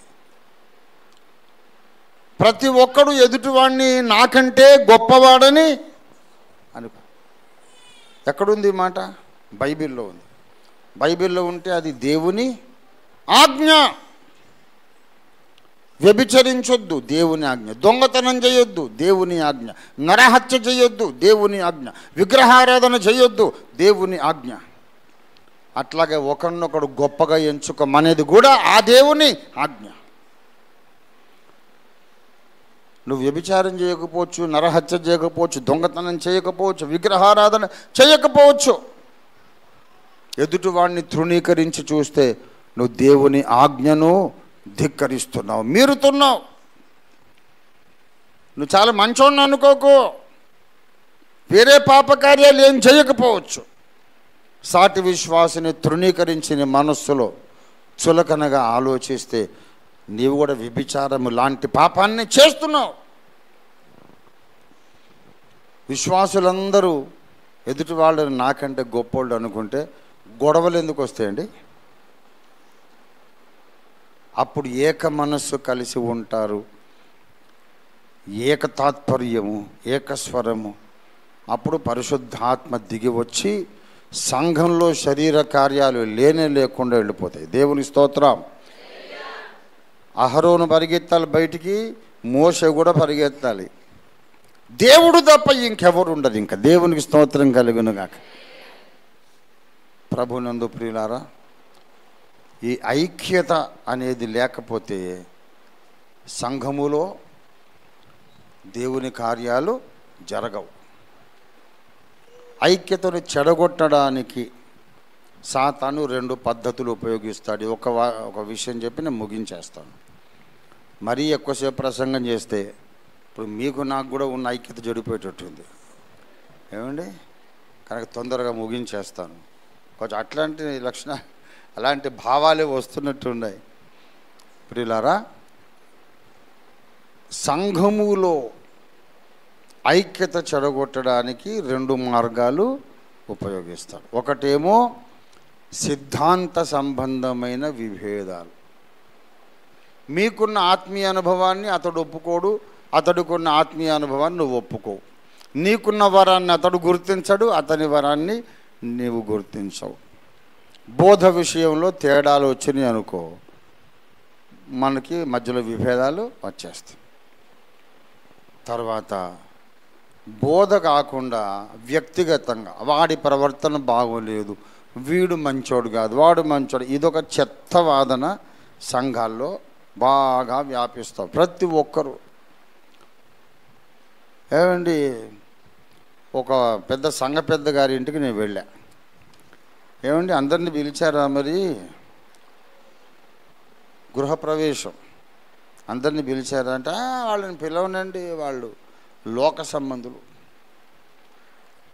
సంబంధులండి, నేను పిలవనండి అన్నాడు. ఎందుకు పిలవరు అని అంటే వాళ్ళు టీవీ చూస్తారండి, అంత లోక సంబంధులండి. అబ్బో టీవీ కూడా చూడొద్దు అంత పరిశుద్ధులు అన్నమాట. నేను కూడా అంత పరిశుద్ధంగా లేను, ఎందుకంటే మనం టీవీ ప్రసంగికుండి, టీవీ చూస్తే అపవిత్రులు కదా.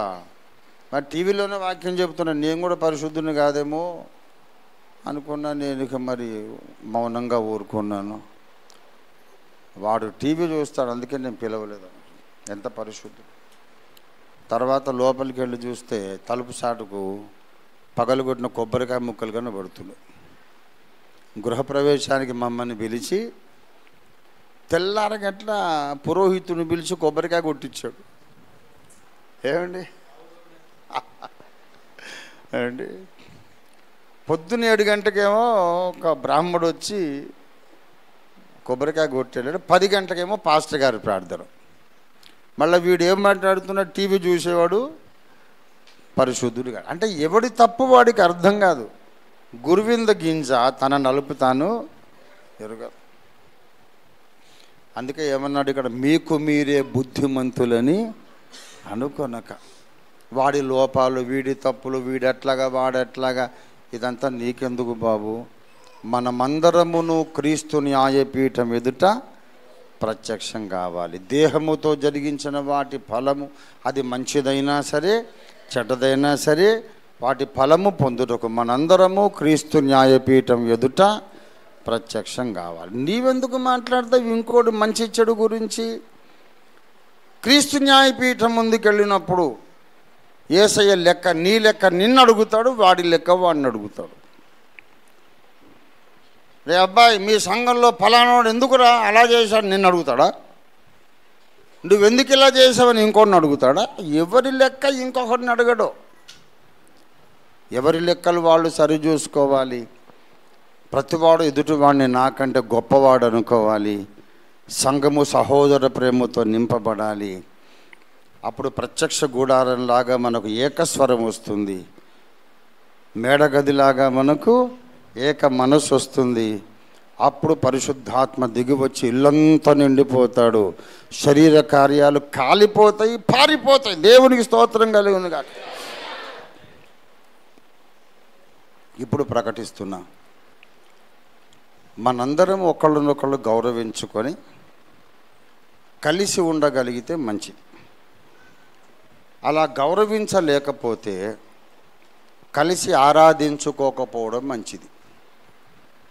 ఏమండి, మీకు అర్థమైందా? ఒకళ్ళనొకళ్ళు గౌరవించుకోగలిగితేనేమో కలిసి ఒక చోట కలుసుకుంటే మంచిది. మనస్సులో కక్షలు పెట్టుకొని ఓ కప్పు కింద ఉంటే ప్రయోజనం లేదు. ఒక 100 మంది ఉన్నారు కప్పు కింద, మనస్సులు కలవలేదు, పరిశుద్ధాత్మ వస్తాడా? రాడు. 100 మంది లేరు, 10 మందే ఉన్నారు, కానీ ఏక మనస్సు ఉంది. అప్పుడేం జరుగుతుంది? 100లాది మంది ఉండి పరిశుద్ధాత్మను వెళ్ళగొట్టే కంటే 2-3 ఉండి పరిశుద్ధాత్మను రప్పించటం మంచిది. ఊరికి మేలు కలుగుతుంది. దేవునికి స్తోత్రం కలుగునుగా. ఇప్పుడు నేను చెబుతున్నా, కొంతమందికి పాస్టర్ ఇజ్రాయెల్ గారంటే ఇష్టం లేదు, కొంతమందికి నేనంటే కూడా ఇష్టం లేదు. వాళ్ళకు నేను చేతులు జోడించి చెబుతున్నా, మా మీద మీకున్న అభిప్రాయాలు న్యాయమే అయి ఉండొచ్చు. నిజంగానే నేను మంచోడిని కాకపోవచ్చు. నేను సమర్థించుకోను. నన్ను ఎందుకు అలాగ అనుకుంటానండి? నేను మంచోడిని అంటే నేను చెప్పను. మీరు నా మీద కలిగి ఉన్న విమర్శ కరెక్టేనేమో. ఇజ్రాయెల్ గారి మీద మీకున్న అభ్యంతరాలు కరెక్టేనేమో, ఉండొచ్చు. కాబట్టి మంచోడు కానీ ఇజ్రాయెల్ గారి దగ్గర, మంచోడు కానీ ఓఫీర్ గారి సహవాసంలో మీరు ఉండొద్దు. మీ దృష్టికి ఎవరు పరిశుద్ధుడో అక్కడికి పోండి. మీ దృష్టికి లోపము లేని పరిశుద్ధులు ఎవరో, ఏలూరులో చాలామంది సంఘాలు పాస్టర్స్ ఉన్నారుగా, మీ దృష్టికి గౌరవనీయుడు ఎవరో అక్కడ పోయి కూర్చోండి. అప్పుడు మీకు ఏక మనసు వస్తుంది. పరిశుద్ధాత్మతో మీరు నింపబడతారు, మీ ద్వారా సంఘం నింపబడుతుంది. కానీ ఓఫీర్ గారంటే మీకు ఇష్టం లేదు, మంచోడు కాదని, ఇజ్రాయెల్ గారంటే ఇష్టం లేదు, మంచోడు కాదని, ఇక్కడ కూర్చొని వచ్చే ఆత్మను మీరు ఆటంకపరచొద్దు. ఇజ్రాయేల్ గారి మీద మీకు గౌరవం లేకపోతే ఆయన చెప్పే ప్రసంగం మీకు పని చేయదు, క్షేమాభివృద్ధి కాదు. మిమ్మల్ని వెలివేయడం లేదు, మేము మమ్మల్ని వెలివేయండి అయ్యా అని బతిమాలుకుంటున్నాం.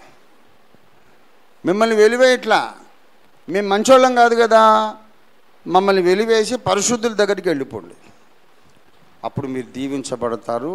మాకు అదే కావాలి, మీరు దీవించబడమే మాకు కావాలి. అందరు వెళ్ళిపోయి ముగ్గురే కూర్చున్నారు అనుకోండి, ఆ ముగ్గురు ఏక మనస్సుతో ఆరాధిస్తే పరిశుద్ధాత్మ దిగొస్తాడు. దేవునికి స్తోత్రం కలుగునుగా. మాకు పెద్ద సంఘం అక్కర్లేదు, చిన్నదైనా ఏక మనస్సు కలిగిన సంఘం కావాలి. సిద్ధాంత విషయాల్లో ఏక మనస్సు, ఒకరినొకరు ప్రేమించే విషయంలో కూడా ఏక మనస్సు, అలా కలిగిన ఒక చిన్న సంఘం చాలు. ఎవరికైతే కాపరి మీద గౌరవం లేదో ఆయన చెప్పేది ఏం బుర్రకెక్కుది చెప్పండి. ఇప్పుడు నా మీద ఇష్టం లేదనుకోండి, ఇంతసేపు ప్రసంగం చేశానా, లోపల ఏమనుకుంటాడు, ఏడిచావులే నీ బ్రతుకు నాకు తెలీదా అనుకుంటాడు. అవునా కదా? వాక్యం పనిచేస్తుందా? చేయదు. మరి నీ టైం వేస్ట్ కదా. గౌరవం లేని వాడి ముందు 2 గంటలు ఎందుకు కూర్చున్నావు? టైం వేస్ట్ కదా. అన్ని సంఘాలు దేవుని సంఘాలే, అన్ని సంఘాలు ఎత్తబడే సంఘాలే.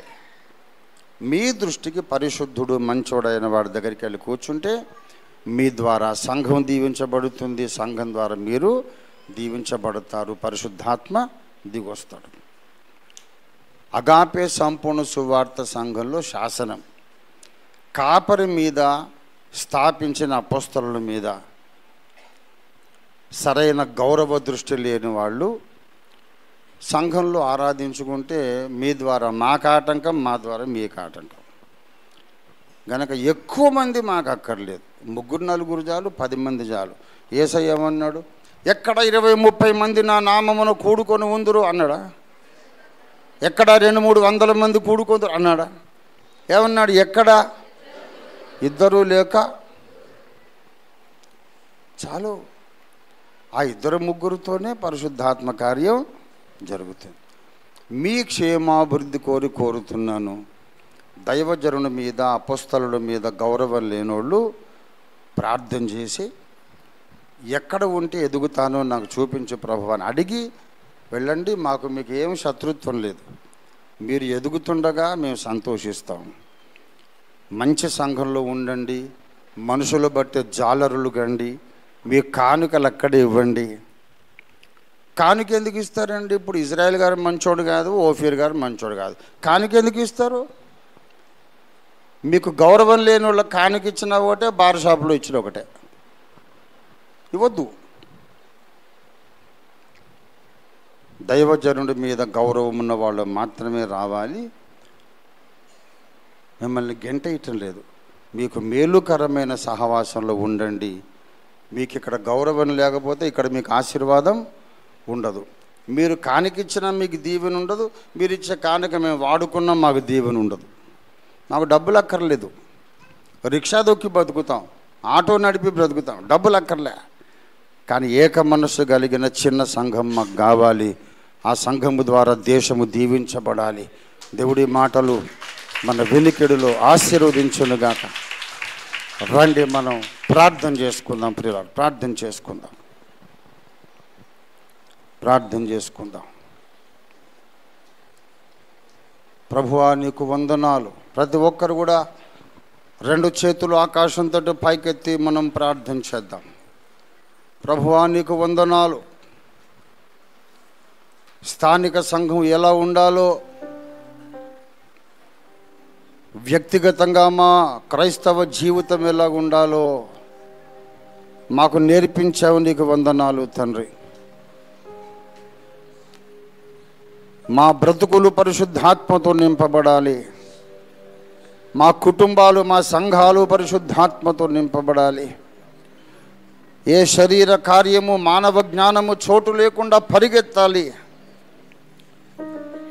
ఇల్లంతా మేఘముతో నిండి ఉండాలి. ప్రత్యక్ష గుడారము వలె తేజస్సుతో నింపబడాలి. యెరూషలేము మందిరములాగా మహిమ మేఘముతో నింపబడాలి. అందుకు అనువైనటువంటి మానసిక స్థితి మాకు దయచేయండి ప్రభువా. సంఘమును మీరు దీవించండి, సంఘాన్ని పరిశుద్ధపరచండి, సంఘము నుండి శరీర కార్యాలను పారద్రోలండి, సంఘానికి పరిశుద్ధాత్మ అగ్ని బాప్తిస్మం దయచేయండి, శరీర సంబంధమైన ఆలోచనలు తలంపులన్నీ కాల్చి భస్మం చేయండి నాయన. దేవునికి తప్ప మరి దేనికి చోటు లేని సంఘముగా చేయండి, పరిశుద్ధాత్మ కార్యాలు తప్ప ఇంకే కార్యానికి చోటు లేని సంఘముగా చేయండి.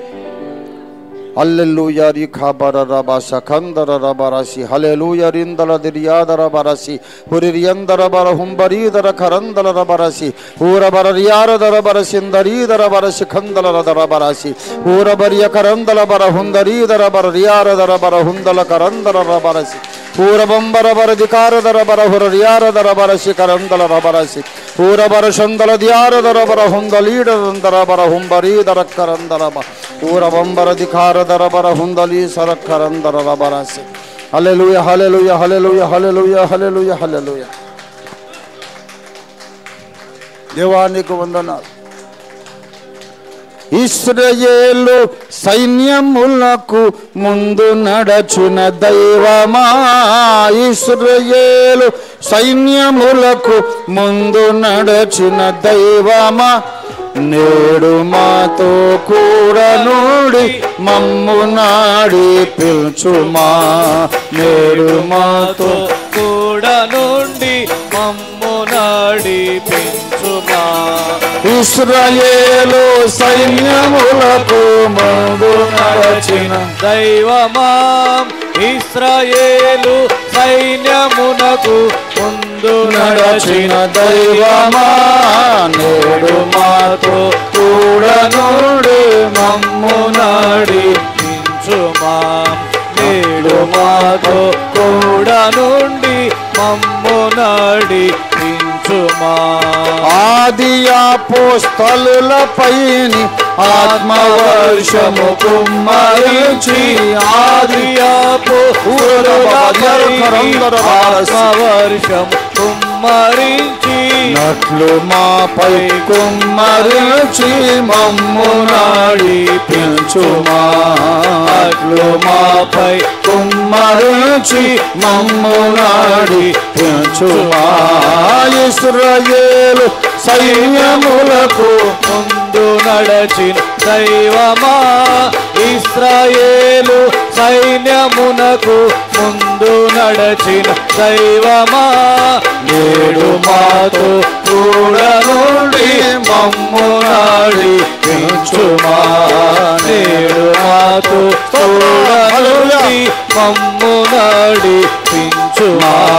సొలొమోన్ దేవాలయములో మేఘముగా రాగనే, సొలొమోన్ దేవాలయములో మేఘముగా రాగనే, యాజకులుని తేజో మహిమకు నిలువలేకపోయిరి, యాజకులుని తేజో మహిమకు నిలువలేకపోయిరి.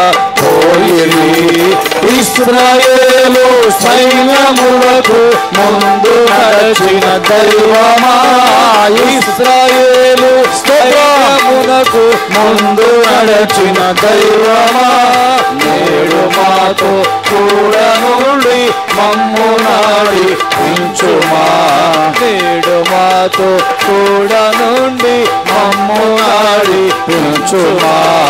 ఇశ్రాయేలు మునకు ముందు నడచిన దైవమా, ఇశ్రాయేలు సైన్యమునకు ముందు నడచిన దైవమా, నేడు మాతో కూడా నుండి మమ్ము నాడి పెంచుమా, నేడు మాతో కూడా నుండి మమ్ము హల్లెలూయా హల్లెలూయా.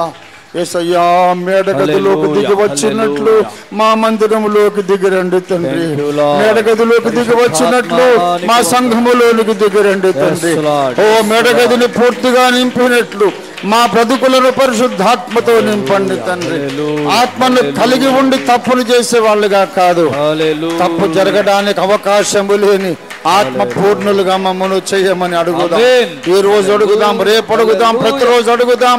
ప్రతి గంట అడుగుదాం, ఆత్మ పూర్ణులుగా జీవించి ఆత్మ మేఘం మీద ఎత్తబడదాం ప్రియులారా. ఓ రబర సందర రియాద రబర సఖరందల రబర ఓ రబర సందర రియాద రబర హల్లెలూయా హల్లెలూయా హల్లెలూయా హల్లెలూయా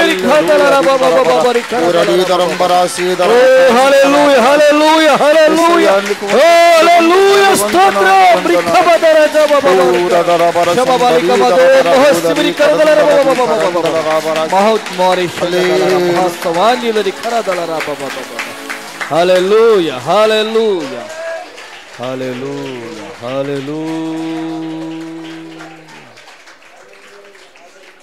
ప్రేమ కలిగిన మా పరిశుద్ధ దైవమా నీకు వందనాలు. మా పరలోకపు తండ్రి, నిజముగా మమ్మను కన్న తండ్రి, నీ రక్తమిచ్చి మమ్మను కొన్న తండ్రి నీకు వందనాలు. ప్రభువా, భూమి మీద నీ సంఘముగా మమ్మల్ని కట్టినావయ్యా, నీకు వందనాలు. లోకానికి వెలుగై ఉండడానికి మమ్మల్ని సంఘముగా కట్టావు. కానీ మాలో సాతాను తన కార్యాలు జరిపిస్తున్నాడు. అయ్యో మా తండ్రి, జ్ఞానమందు ఉపదేశమందు ఐశ్వర్యము కలిగిన కొరింథు సంఘంలో అసూయ, కలహాలు, విభేదాలు ఉన్నట్లుగా కడవరి కాలములో నీ రాకడ బహు సమీపించిన దినాలలో కూడా ఇప్పటికింకా శరీర సంబంధులుగా, ప్రకృతి సంబంధులుగా సంఘాలన్నీ నడిపించబడుతున్నాయి తండ్రి.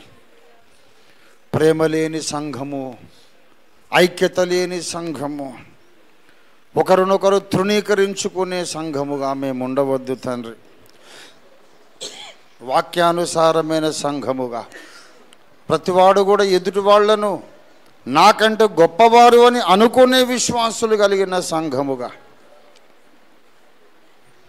ఒకరి పట్ల ఒకరు అనురాగము కలిగి ఒకరితోనొకరు మనస్సు కలిసిన సంఘముగా, సిద్ధాంతములోనూ వ్యక్తిగత విషయాలలో కూడా ఒకరి పట్ల ఒకరికి గౌరవం కలిగిన సంఘముగా, పరిశుద్ధాత్మ మేఘము ముమ్మరంగా దిగి రావడానికి అనుకూలమైన సంఘముగా మా సంఘములన్నిటినీ దీవించండి తండ్రి. మా సహవాస సంఘములన్నిటిని ఆశీర్వదించండి. ఈ ప్రాంతంలో ఉండే సకల డినామినేషన్లలో ఉన్న అన్ని స్థానిక సంఘములను ఆశీర్వదించండి. ఏ సంఘానికి ఆ సంఘమే ఏక మనస్సు కలిగిన సంఘముగా, పరిశుద్ధాత్మ మేఘముతో నింపబడిన మందిరాలుగా మీరు మార్చండి తండ్రి. తమకు ఆశీర్వాదము లేని చోట ఉండకూడదు. దైవజనుడు ఆశీర్వాదకరమైన వ్యక్తి కాకపోతే అక్కడ టైం గడపడం నాకు సమయము వృధా అయిపోతుందనే జ్ఞానం విశ్వాసులందరికీ దయచేయండి. దైవజనుడిని గౌరవ దృష్టితో చూడగలిగితేనే వాక్యం మనలో ఫలిస్తుందని ప్రతి ఒక్కరు కూడా మనస్సులో గ్రహించుకొనుటకు సహాయం చేయండి. ఈ సంఘము, ప్రతి స్థానిక సంఘం, ప్రతి డినామినేషన్కు చెందిన ప్రతి సంఘము కూడా ఏ సంఘానికి ఆ సంఘమే ఏక మనస్సు కలిగిన సంఘముగా ఉండటకు సహాయం చేయండి. అన్ని సంఘ మందిరాలు పరిశుద్ధాత్మ మేఘముతో నింపబడినట్లు అంచకాలములో బలమైన ఉజ్జీవాన్ని మీరు కుమ్మరించమని, ఆ ఉజ్జీవం ఇక్కడనే ప్రారంభమగున్నట్లు మీ కృపా కార్యము జరిగించమని, ఈ దినమే మా అందరి బ్రతుకుల్లో ఆ ఉజ్జీవాన్ని మీరు ఆరంభించమని యేసు అద్భుత నామంలో స్తుతించి ప్రార్థిస్తున్నాం తండ్రి. మన తండ్రి అయిన దేవాది దేవుని శాశ్వత ప్రేమయు, సర్వ జగద్రక్షకుడైన యేసునాథుని అనంత కృపయు, పరిశుద్ధాత్మ దేవుని తోడి దివ్య మనోహర సహవాసము చేరివచ్చిన మనకందరకు భూలోకమందున్న సకల భక్త కోటికి ప్రత్యేకంగా ఈ దినం ప్రతిష్ఠింపబడిన ఈ అగాపే సంపూర్ణ సువార్త సహవాస ప్రార్థన మందిరమునకును ఇక్కడ ఉన్న ఏక మనస్సు కలిగిన సంఘమునకు సమాజమునకు సదాకాలము తోడై ఉండును గాక. ఆమేన్ ఆమేన్ ఆమేన్. యేసు రక్తమునికే జయము, ప్రభు యేసు రక్తమునికే జయ. ప్రభేశనామమునకు సంపూర్ణ జయం కలుగునుగాక. అపవాదికి వాని సమస్త క్రియలకు అనంత నాశనము కలుగునుగాక. అందరికీ వందనాలు.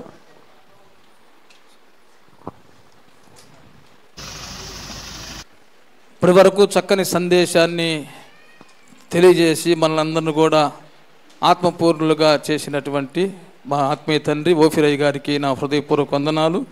అలాగే కూడి వచ్చిన దైవ సేవకులకు, విశ్వాసులందరికీ కూడా మరి ప్రత్యేకమైన వందనాలు. మరి మీరందరూ కూడా మీ కొరకు ఏర్పాటు చేసిన ప్రేమ విందులో పాల్గొని మా సంఘం కొరకు, మా కొరకు ప్రార్థన చేయవలసిందిగా.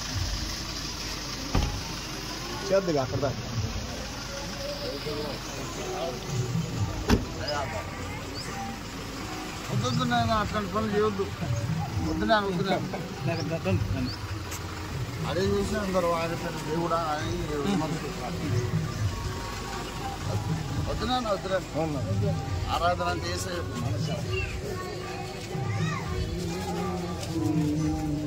ఇవన్నీ వీడియోలకి ఎక్కి ఓపిక దేవుడు అయిపోయాడు. వాళ్ళు ఎవరనుకున్నా సచిన జీవనాన్ని బతికించగలని దేవుడు ఎలా బాగున్నారా వద్దు.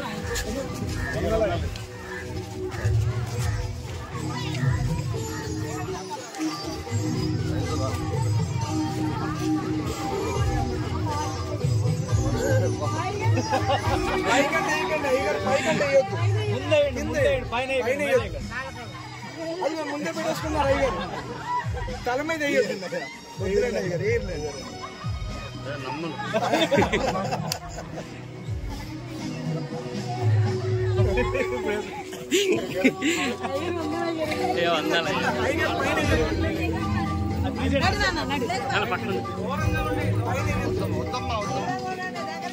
అలా పట్టుకుంటారా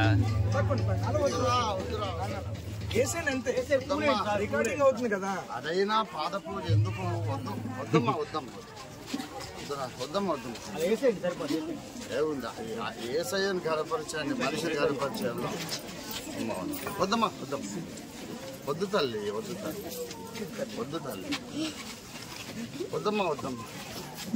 ఇట్లా చేస్తే నెక్స్ట్ టైం నేను ఆ సాయిబుల ఆడవాళ్ళు వేసుకున్న బుర్ర వద్దమ్మా వద్దమ్మా వద్దు తల్లి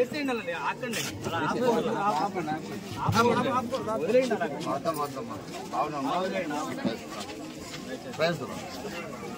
అయ్యా వందనాలు. వాళ్ళని క్షమించండి ఇలా చేస్తున్నాను.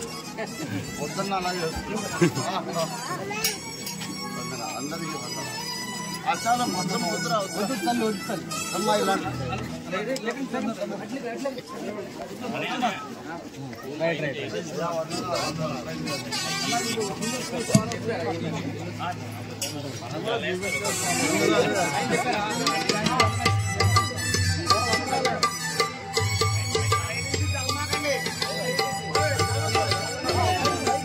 అన్న మీరు కూడా వస్తారు, అయ్యగారు వస్తారు, బయటకు వచ్చేస్తాను. సైడ్కైనా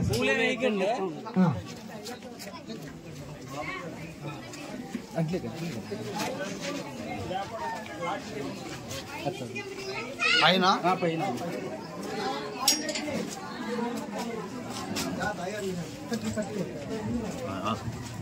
అక్కర్లేదు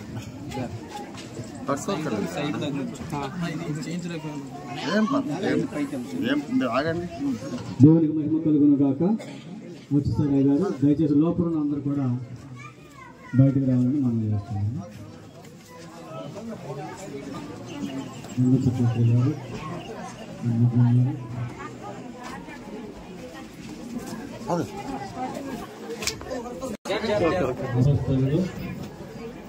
ఆత్మీయ తండ్రి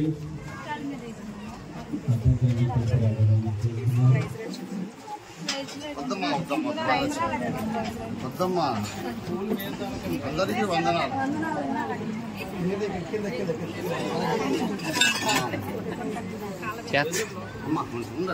నువ్వు సైడ్కి వచ్చే సరిపోతుంది. వద్దమ్మా లోపలికి వెళ్ళిపోయినా కొంచెం జరగండి. చెప్పులు అలా పక్కన వదులుతారు. అమ్మా వద్దమ్మా పక్కన అమ్మూలు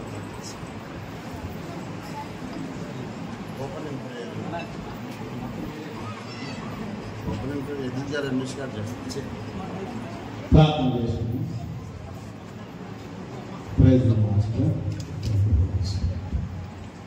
పరిశుద్ధుడా పరిశుద్ధుడా పరిశుద్ధుడా మా ప్రియ పరలోకపు తండ్రి, పూర్వడానికి వందనాలు.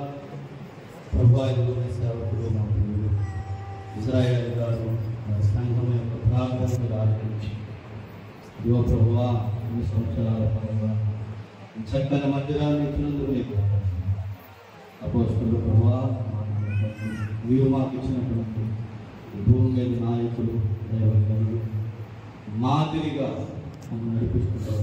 సేవకుల ద్వారా ఈ మందిర ప్రారంభోత్సవాన్ని నడిపిస్తూ ఉన్నాం. మీరు దిగి నడిపిస్తున్నాం. దాసుల నుండి మీరే కార్యం జరిగించుకుని వేడుకొనిస్తున్నామని మొదటి అడుగు మీరే పెట్టుకుని ప్రార్థన చేస్తున్నాం.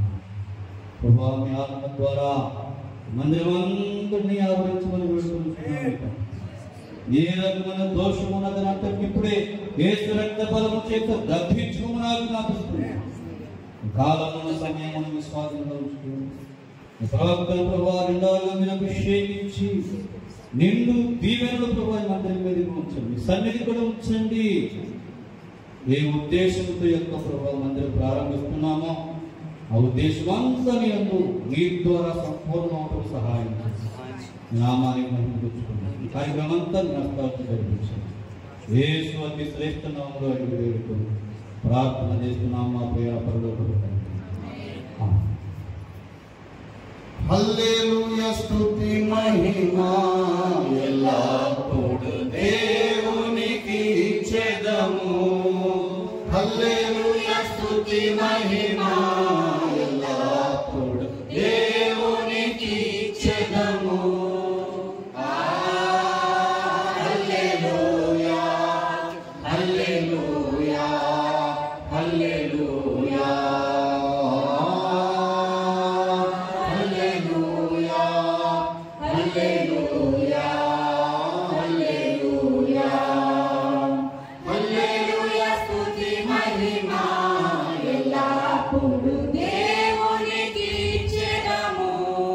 దేవునికి స్తోత్రం. ప్రార్థనా పూర్వకంగా మందిరాన్ని ప్రతిష్ఠించుకున్నాం. ప్రార్థన. స్తోత్రమునైన ప్రేమ కలిగిన మా మహాపరిశుద్ధునికి స్తోత్రాలు. ప్రార్థన సర్వ శరీరం వచ్చేది ఈ చెప్పిన మాట ప్రకారం ఈ మధ్యాహ్న వేళలో మీ దగ్గరకు వచ్చి ఉన్నాము. మా మందిరంలో సమస్తమైన అన్ని జనులకు ప్రార్థనా మందిరం అనబడును అని మీరు చెప్పిన మాట ప్రకారం ఈ మందిర ప్రాంగణంలో ప్రధాన ప్రవేశ ద్వారం దగ్గర నిలుచుండి మేము ప్రార్థిస్తున్నాము. మీరు ప్రార్థన ఆలకించి దేవుడు కనుక ఈ దినమున ఈ సమయంలో మా అందరి ప్రార్థన ఆలకించింది. లోపల ఎన్నో వరముల కోసం అడిగాము తండ్రి. మొట్టమొదటి మేము రక్షణ కోసం అడిగాము. మీరు మాకు రక్షణ అనుగ్రహించారు. రక్షణ, గొప్ప రక్షణ, శాశ్వత రక్షణ అనుగ్రహించారు. ఉచితంగా అనుగ్రహించారు. మీరే మాకు ఉచితంగా రక్షణ అనుగ్రహించారు. స్తోత్రాలు. ఎన్నోసార్లు సంయోజిత సహాయం సమస్యల పరిష్కారానికి రోగ స్వస్థత అడిగాం. మీరు మేము అడిగిన మాకు ఇచ్చారు.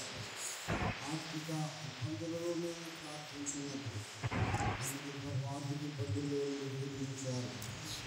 ఇరుకులో విషయాలను వినిపించారని ఎన్నెన్నో ప్రార్థనలకు జవాబులు గ్రహించారు. ఈ సమయంలో స్వస్థత కోసం అడగలేదు, ఏ శారీరక మేలు కోసం అడగలేదు, అంతకంటే ఉన్నతమైన వరం కోసం అడుగుతున్నాను.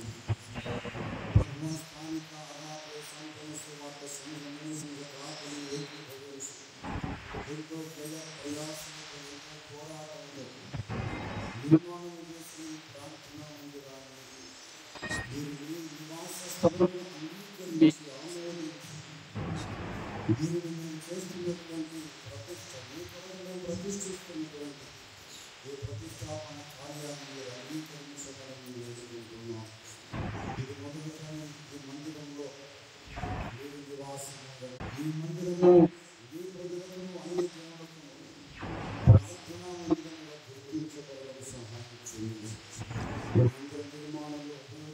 ఉన్నటువంటి నేలలో ఉన్నటువంటి పునాదిగా ఉన్నటువంటి ఉపయోగించినటువంటి సిమెంట్ రేణువును, ప్రతి ఇసుక రేణువును, ప్రతి ఇటుక రాయిని, ప్రతి గ్రానైట్ చిప్ని, గ్రానైట్ రాయిని, కింద మీద ఉన్నటువంటి కాళ్ళ కింద నేల రాళ్ళను, తల మీద కట్టి చుట్టిన గోడలు, కిటికీలు, నవాసములు, ద్వారబంధములు, తలుపులు, అడ్డగడులు, జీవితంలో కలపతో చేసిన ప్రతి భాగం ఈ సులభత ప్రోత్సాహం కింద మేము తీసుకొని ఉన్నాము. ప్రతి రేణువులో ప్రతి భాగాన్ని రక్తంతో కడిగి దేవాలయంతో కాల్చి దహించి సీనాయి కొండ రాళ్ళను మీరు దహించి ఆ పొలంలో నుండి ఆ పర్వతపు రాళ్ళలో తొలిగి ధూపము పైకి చేశారు. ఆ రీతిగా మందిరమందరినీ కాల్చి దహించి దుష్టశక్తులన్నింటినీ దూరముగా పాలకుడు సకల శుభప్రదమైనటువంటి ఈ దివ్య ప్రసన్నతతో ప్రభావంతో సన్నిధానంతో ఈ మందిరం క్రింద మీద ఉన్న భాగాన్ని మీ ప్రభావంతో సీనాయి పరిశుద్ధం చేసిన ఈ యొక్క మందిరాన్ని పరిశుద్ధం చేయడానికి ప్రార్థిస్తున్నాను. నా పాదస్థలమును మహిమపరుస్తానన్న యెషయా 60వ అధ్యాయంలో ఈ మందిరాన్ని దేవుని పాదస్థలముగా మీరు మహిమపరిచి దేవుని పట్టణ ప్రాంత ప్రజలకు ఈ జిల్లా ప్రజలకు మాత్రం మీరు దేవుని నివాసంగా పరిచయం చేయమని ప్రార్థన చేస్తున్నాను. ఇక్కడ చేయబడే ప్రతి ప్రార్థనకు మీరు జవాబులు ఇచ్చండి. ఇక్కడ చేయబడే ప్రార్థనలకు మీరు ఆలోచించండి. వారికి అడుగుపెట్టిన ప్రతి వారు రోగులైన స్వస్థత సంఖ్యకు సహాయం చేయండి. ఇక్కడికి వచ్చిన వారు రక్షణ పొందని వారికి రక్షించబడి మారుమనసుపడి మనోవేదనాలు వెలిగించబడి సత్యదేవుడమైన నీకు తమను తాము అర్పించుకొని వెళ్ళడానికి సహాయం చేయండి. కృంగిన వారి ఇక్కడికి వచ్చి ఆదరణ పొంది వెళ్ళడానికి సహాయం చేయండి. సమస్యల్లో సతమతమవుతున్న వారి ఇక్కడికి వచ్చి విడుదల పొంది వెళ్ళడానికి సహాయం చేయండి. దయ్యముల చేత పీడించబడుతున్న వాడు ఇక్కడికి వచ్చి విడుదల పొంది వెళ్ళడానికి సహాయం చేయండి.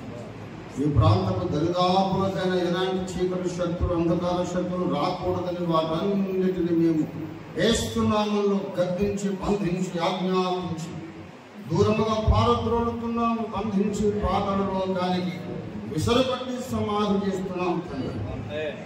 మందిరం చుట్టూ మీ అగ్ని ప్రాకారం వేయండి.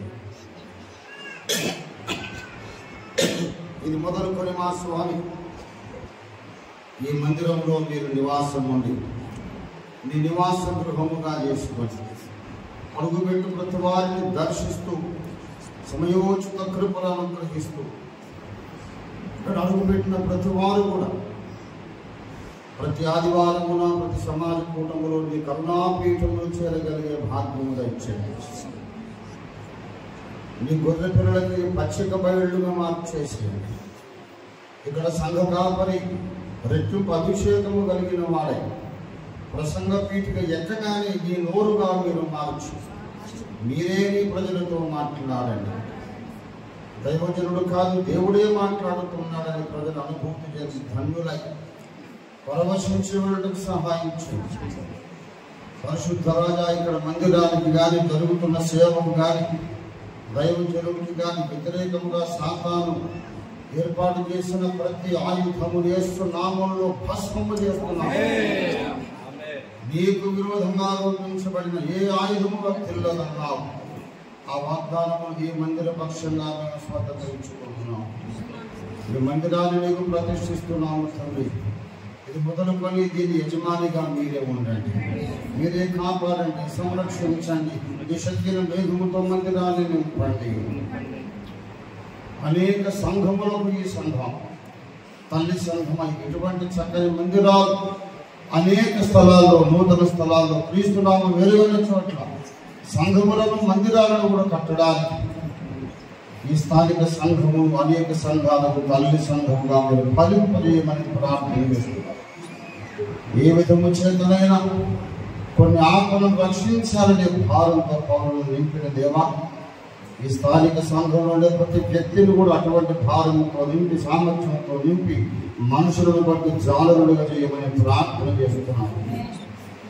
ఈ సకల ప్రార్థనలు మీరు ఆలోచించి ఆమేన్ అన్నందుకై నీకు స్తుతులు, వందనాలు, ఆరాధన, కృతజ్ఞతలు చెల్లిస్తూ తండ్రి, కుమార, పరిశుద్ధాత్మతను ఏకదేవుని ఏకనామమైన యేసుక్రీస్తును అనంత శక్తియుత దైవనామమున ఈ మందిరము యేసయ్య నీ మహిమ కొరకు ప్రతిష్ఠించి ప్రార్థిస్తున్నాము తండ్రి. ఆయన పరిశుద్ధ ఆలయమును, ఆయన పరిశుద్ధ ఆలయమును, ఆయన సన్నిధిలో, ఆయన సన్నిధిలో ఎల్లప్పుడు దేవుని స్తుతించుడి, ఆ దేవుని స్తుతించుడి.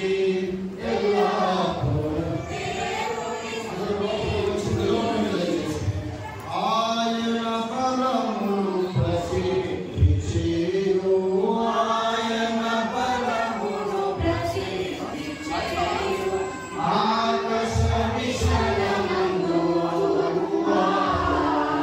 ఆకాశ విశాలమందు ఎల్లప్పుడూ దేవుని స్తుతించుడి,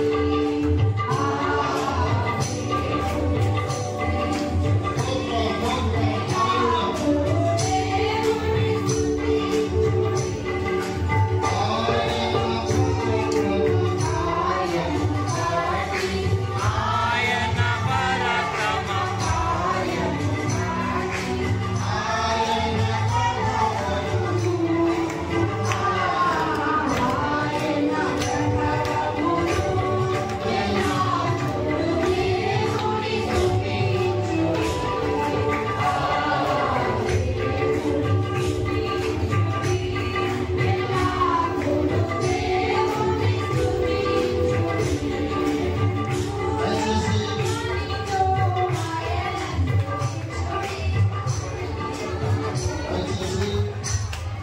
ఉన్నటువంటి రాజ్య సేవకులు, విశ్వాసులందరూ మందిరంలోకి రండి. కొంత సమయం మనందరం చేతులెత్తి ప్రభువును స్తుతించడానికి